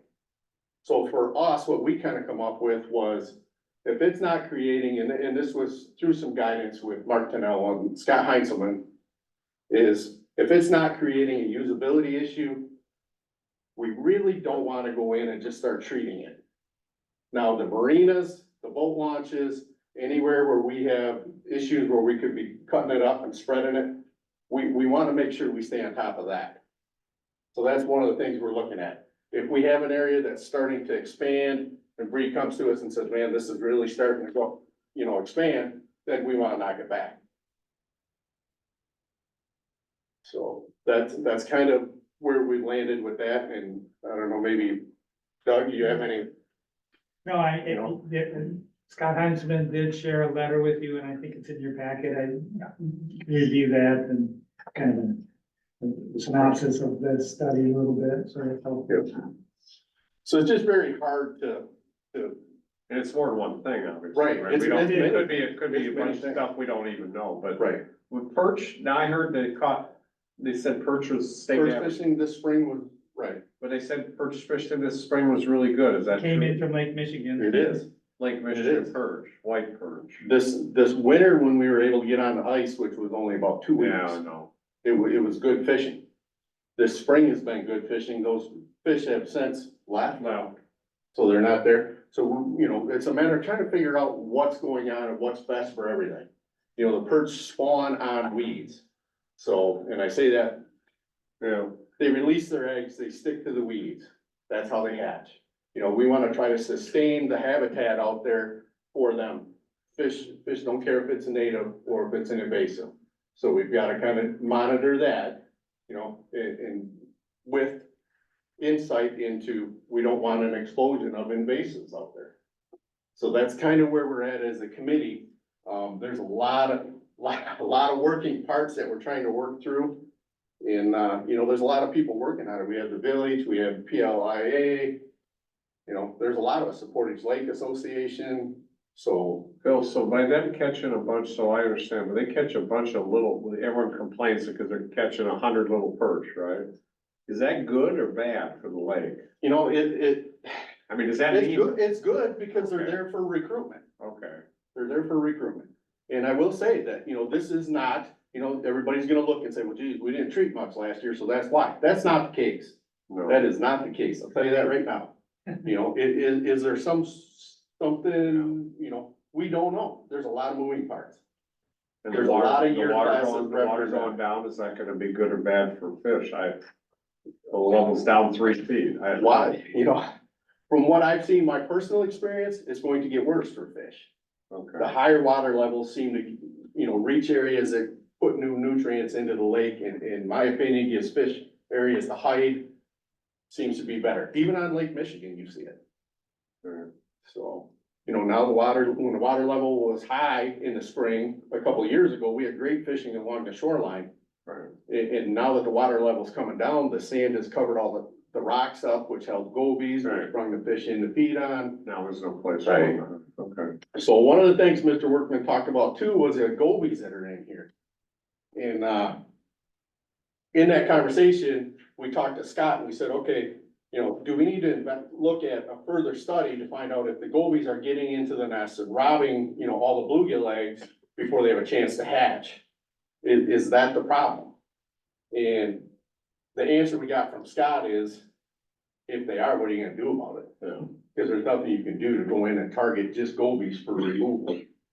Do the walleyes eat the gobies? The walleyes eat the gobies, the northerns eat the gobies, largemouth, smallmouth, the perch are eating the gobies. The salmon eat goby. Salmon will not. They don't. They Trout don't either. Salmon are, Lake trout do though. lake trout eat the gobies. Salmon are a flashy mid-water column. They want something flashing in front of them. That's why their main diet is alewives. So they are not a typical, they won't come up to the surface and eat bugs. They won't go to the bottom and eat gobies. Okay. They're a mid-water column feeder. Dave, are you gonna eat the gobies? Can I just make a statement here? Sure. I have to leave the meeting. I have lost sensation in both my legs, so I'm gonna need somebody to come get me in, either go to the hospital or go to the doctor. Oh, geez. Oh, well, I'm sorry. So I am interested in how this turns out and wanna stick with it, so don't let this be an indication that I'm not interested, please. Okay. Oh, no. Thanks, Al. Good luck, yeah. I'll let you know, if any of is needed, you'll see it. Okay. All right. Thank you. I'm sorry, thank you. No, you don't have to be sorry about it. One more comment, we have Tyler here, we have fish guys on our committee, we have Tyler here, he's representing the Conservation District and, so we're looking at more things than just the fish, we're looking at the whole lake and water quality and we're touching on the township, other, the other invasive plants, terrestrial traps throughout the township. And we're working on some sort of plans to, 'cause I get a lot of calls or some calls from folks that are asking me, got the plant back here, the Japanese or the, what is that? Knotweed. Get calls from the township residents asking how to control knotweed and all, so we are going to spread out. We started focusing on the lakes because that was the original focus, but with Tyler on board and helping us with some of that other stuff, and I don't know if you want to comment, Tyler. Yeah, so I will say, just, from my perspective with the district, I think we do have to keep realistic expectations that you are managing a different fishery than what you were, 30 years ago. In the 1900s, we had the introduction of zebra and quagga mussels to the Great Lakes. And really that is kind of it starts with something like that, where quagga mussels are such successful filter feeders where you are removing the base of that food chain by them filtering out plankton within your lake system, and you mentioned how water clarity has changed over the years. That's something that can contribute to a trickle up effect through the food web. So, realistically, you gotta look at what you have, not what you did have, and do your best to manage the situation that you have. And I've been working with Eric Elgin with MSU Extension, the Cooperative Lakes, Management Program. And he's working with some, local municipalities from Nuevo County that are actually looking at using their special assessment district funds for additional projects like natural shoreline installs, like fish habitat installation, wood structures along the shoreline, to promote better habitat for fisheries. So that's something that I'm kind of exploring and, maybe looking at potential funding opportunities for not just Onekama, but Manistee County as a whole. But that is another avenue that I'd like to explore, with the invasives committee as well as Onekama, and start looking at some beneficial work that we can do. So one thing you guys can do is, Tyler is applying for a grant and would like support letters to help support his position, and can you share that too? Yeah, so the Porter, You did that earlier. Yeah, You did that he earlier. did. I just need to have you resend the letter. Yeah. You don't have what you sent on an email apparently. It doesn't have an attachment on mine. It says, you know, here's an example one. That's probably- Forward it with or without an attachment. I'll send it to Mhm. both of you guys, so Okay. you both have it. That's fine. But yeah, we'll just need like some alteration in the second paragraph that was your personal. That way For it letter of comes in. support. Yeah. I'd make a motion that we submit a letter of support for the Conservation District's grant, or what's the grant for? It's Portage Lake Endowment Fund. Portage Lake Endowment Fund. Okay, second, Yes. okay. Discussion? None, all in favor say aye. Aye. Aye, opposed, same sign, carried. Okay, good deal. Just get that to her, and we'll get it out. It's gotta be in by when? They just reached out to me asking if I had letters of Okay. support, and they basically told me if I can get them anything by April 30th. No, we'll have it by next Monday, right? Yeah, Monday, we can work on it. So Phil, I have a question for you. Yes. We haven't seen a room full of fishermen since the meeting 2 years ago. So presumably, the invasive species committee is. Or did they quit and- fishing? And the outreach and the, They're and still out the, you know, the coffee clutch and all that, and the word's getting out that Yep. everybody's being proactive and working together better and all that good stuff, so we're good there? Yes, Okay. we are good there. And I think it's important because that was part of the reason why I brought it up, that, you know, there's a lot of year classes represented out there. All those year classes didn't happen in 1 year. So it's very important that we make, you know, back to the education thing. We make sure they understand that this is not because we didn't treat a bunch last year. It's not. So, you know, when they come in and say, well, that's because you didn't treat last year. No, we didn't get 9 year classes of fish out there because we didn't treat 1 year. We got data now. Right. How does this So I think compare, that's very does this important. compare at all? I don't want to add, how does it compare to the old data at all? Or does it compare? Is it too hard to compare for what the way, how they did? Well, the old data, it's hard because of gobies coming in, Okay. you know, back, I believe. There were no, two there were no thousand gobies back then, right? seven, maybe. The surveys that were done prior, the furthest one back didn't have gobies, and then they were just starting to show up in the second one. And now Workman's, you know, with all the gobies that are in there, cause it hasn't been surveyed in 12 years, I wanna say. So now we've got all those gobies in there, so it really skews the percentage of which species, you know, is the majority. And in the there's lake. a lot of So it gobies? really changes it, yeah, I Is mean, there a lot? gobies were. So how are the pike not, or pike or who bass or whoever, how are they not just going wild then? Because They are. No, they are, okay. They're just such Northern prolific pike breeders that it's, you know, hopefully over time, and we see it with certain invasive species, like things like spongy moth or gypsy moth, you know.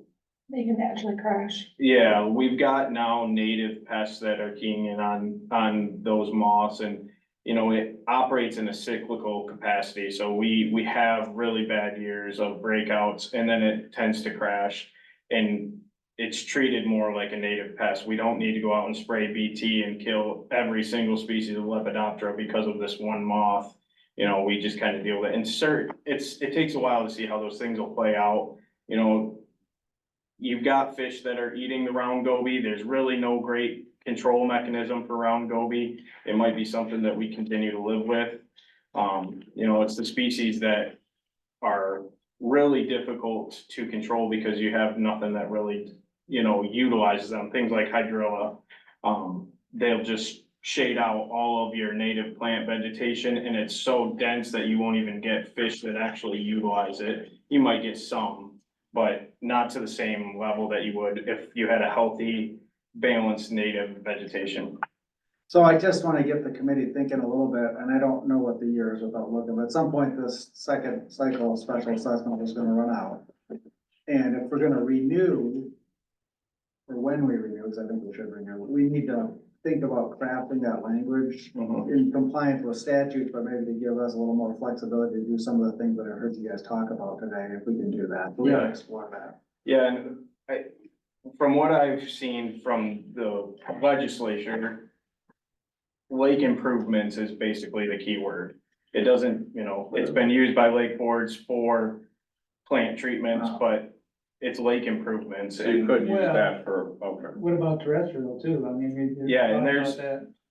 Eric Elgin, so he's a limnologist with MSU Extension, so this is what he does, and apparently there's other lake boards that are using these funds for things even outside the watershed, which I don't really think is the best use, but I would like to start looking at a holistic approach to like watershed management strategies, and something that I just noticed the other day, that could be a big negative is the Shimkey Creek right at Carden Park.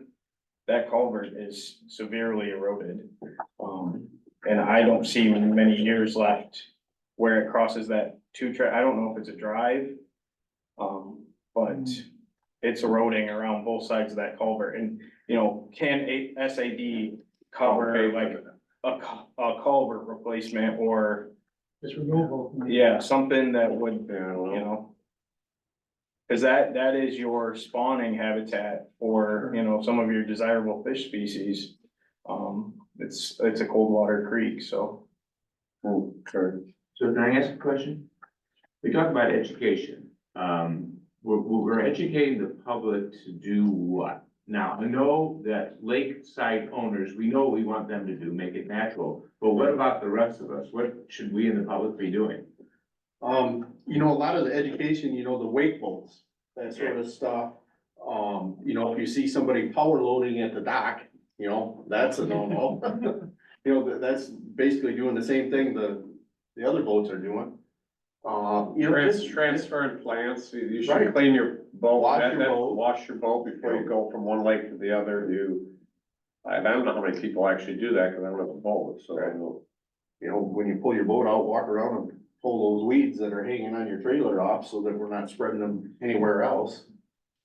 And even just down into the shallow ends, if we get down in there, let's not run our props through, right on bottom and score everything and chop everything up and. And some big plant thing. species really take off if you don't. Right. Manage them somewhat too, even, so. So, yeah, you guys are doing a great job in your parks and that's great. We should have places where there are native communities for people to enjoy later on. Once we get really built up. Okay, I Thank think you. one thing too, I guess I'd like you guys to know about the gobies is gobies spawn 6 times a year. Most fish spawn once a year. So that's every part of 2 the- months? Part of the. Every 2 explosion, months. yeah. Oh, no That's- wonder there's they so spawn many of 6 them. times a year. And how many do they have on each little spawning? That I don't know, but. Yeah, a bunch, right? And they eat bluegill eggs, Perch egg? No, bluegill? They'll eat any type of small egg, whether it be perch egg, Oh, whether bluegills, walleye eggs are small, pike eggs are small. If they're in the right habitat, right area for them, they will eat them. They can find them. Did they catch any walleye? When they did the Yeah. survey? But we didn't really target, we asked them not to really The target. tribe is helping us with that. Oh, Right, the walleye, because we had that study done 2 Yeah. years ago. Right, okay, So. okay. Thank you, Thank you. thank you for the report, thank you. It was very good, yeah. We'll put the fish study's already on the website now, right? Mm. Yeah, it's not. Okay, next, what is next? Public comment? One Go thing ahead. for the education, but going back to a earlier topic. Liddy Schleifert made a comment, but I want to underscore that the chairman of the planning commission, zoning board of appeals and board of review does need to have a township email. And I think they do. Well, They the should. planning commission did, whether they were using them is a different issue. Right, I agree with your statement. Whether they use it or not, we'll make, yeah, I It should agree. be, Should be used. readily It needs to be. findable on the township website, so. And it needs to be mandatory for them.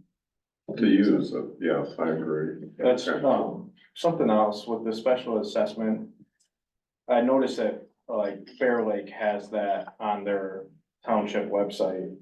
Cause I was looking for Onekama's being part of the invasive species committee and I can't. I mean, like, Like which part of the language of resolution? it, yeah, we can put it on there, it's not, I'd probably not on them, to figure it out. I will look into that. Bear Lakes is still going, right? Yeah. And I'm not sure how they're structured, cause they're PA 188 and you They're guys are, different. yeah, because they've got Pleasanton and Bear Lake Township, so their board is run a little bit differently than. Do you know what they pay? I have no idea. Just the people on the lake pay, right? Over there? I believe so, yeah. Okay. I'm not sure if they have backlots involved, but it's not township wide. No, it's not township wide. I think we were the first, well, at least I got told that we were the first Yeah. lake to do, or township to do that in the state. And I think you have 5 more years. 5 more? I Yeah, think because you we did did a it 10. longer. We did Yeah, 10 you year did a last 10 time. year and you're right around year 5, I think. Okay. All right. Anybody online? Anybody online have public comment? I think I'm the only one here, we outlasted them. Yeah, there. Okay, correspondence? I don't have any. Bills to be paid. How about a motion, I'll Robert? make a motion that we pay bills. Okay, is there a second? Support. Support by Ed. Any discussion? None being heard. All in favor, say aye. Aye. Aye, opposed? Carried. Anybody else? Otherwise, I'm gonna adjourn. Oh, we're gonna do special session. Sorry, Closed session. forgot about that. Yeah, shoot. Okay, we're gonna do Tyler's letter. You need to resend your, I'll send it to you. okay. Al wanted me to let you know that he was able to get some movement back in his life, but he. Okay. We're gonna wait till you guys, we're gonna go into closed session. Oh, okay.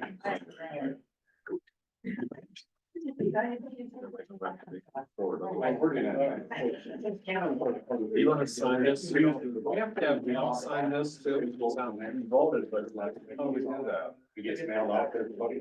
But we're looking at, you know, the ways that we can do things that will improve some of the things that we're doing. I don't know what it is. Can it get sent in without his signature? Yeah. I think we can. I don't think I'm gonna wait. Yeah. Our website and all that other thing, so, you know, we'll keep that. Look, guys, they got If everybody clears off, then we can do the. I guess we gotta figure out. We can do the. Right? Not the. Right. They're waiting for. Yeah, we need to get out of here.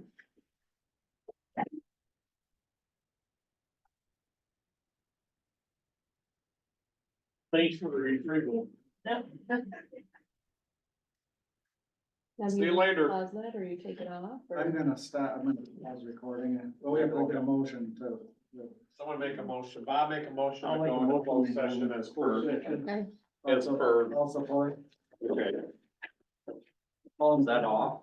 I will be in a minute. I'll have to go in. Have to call the vote. Okay, all in favor, say aye. Aye. Opposed, I'm gonna that's carried. pause recording. Okay, we've come back into open session. No other business, I guess I'll adjourn. ADJ, done. You made it.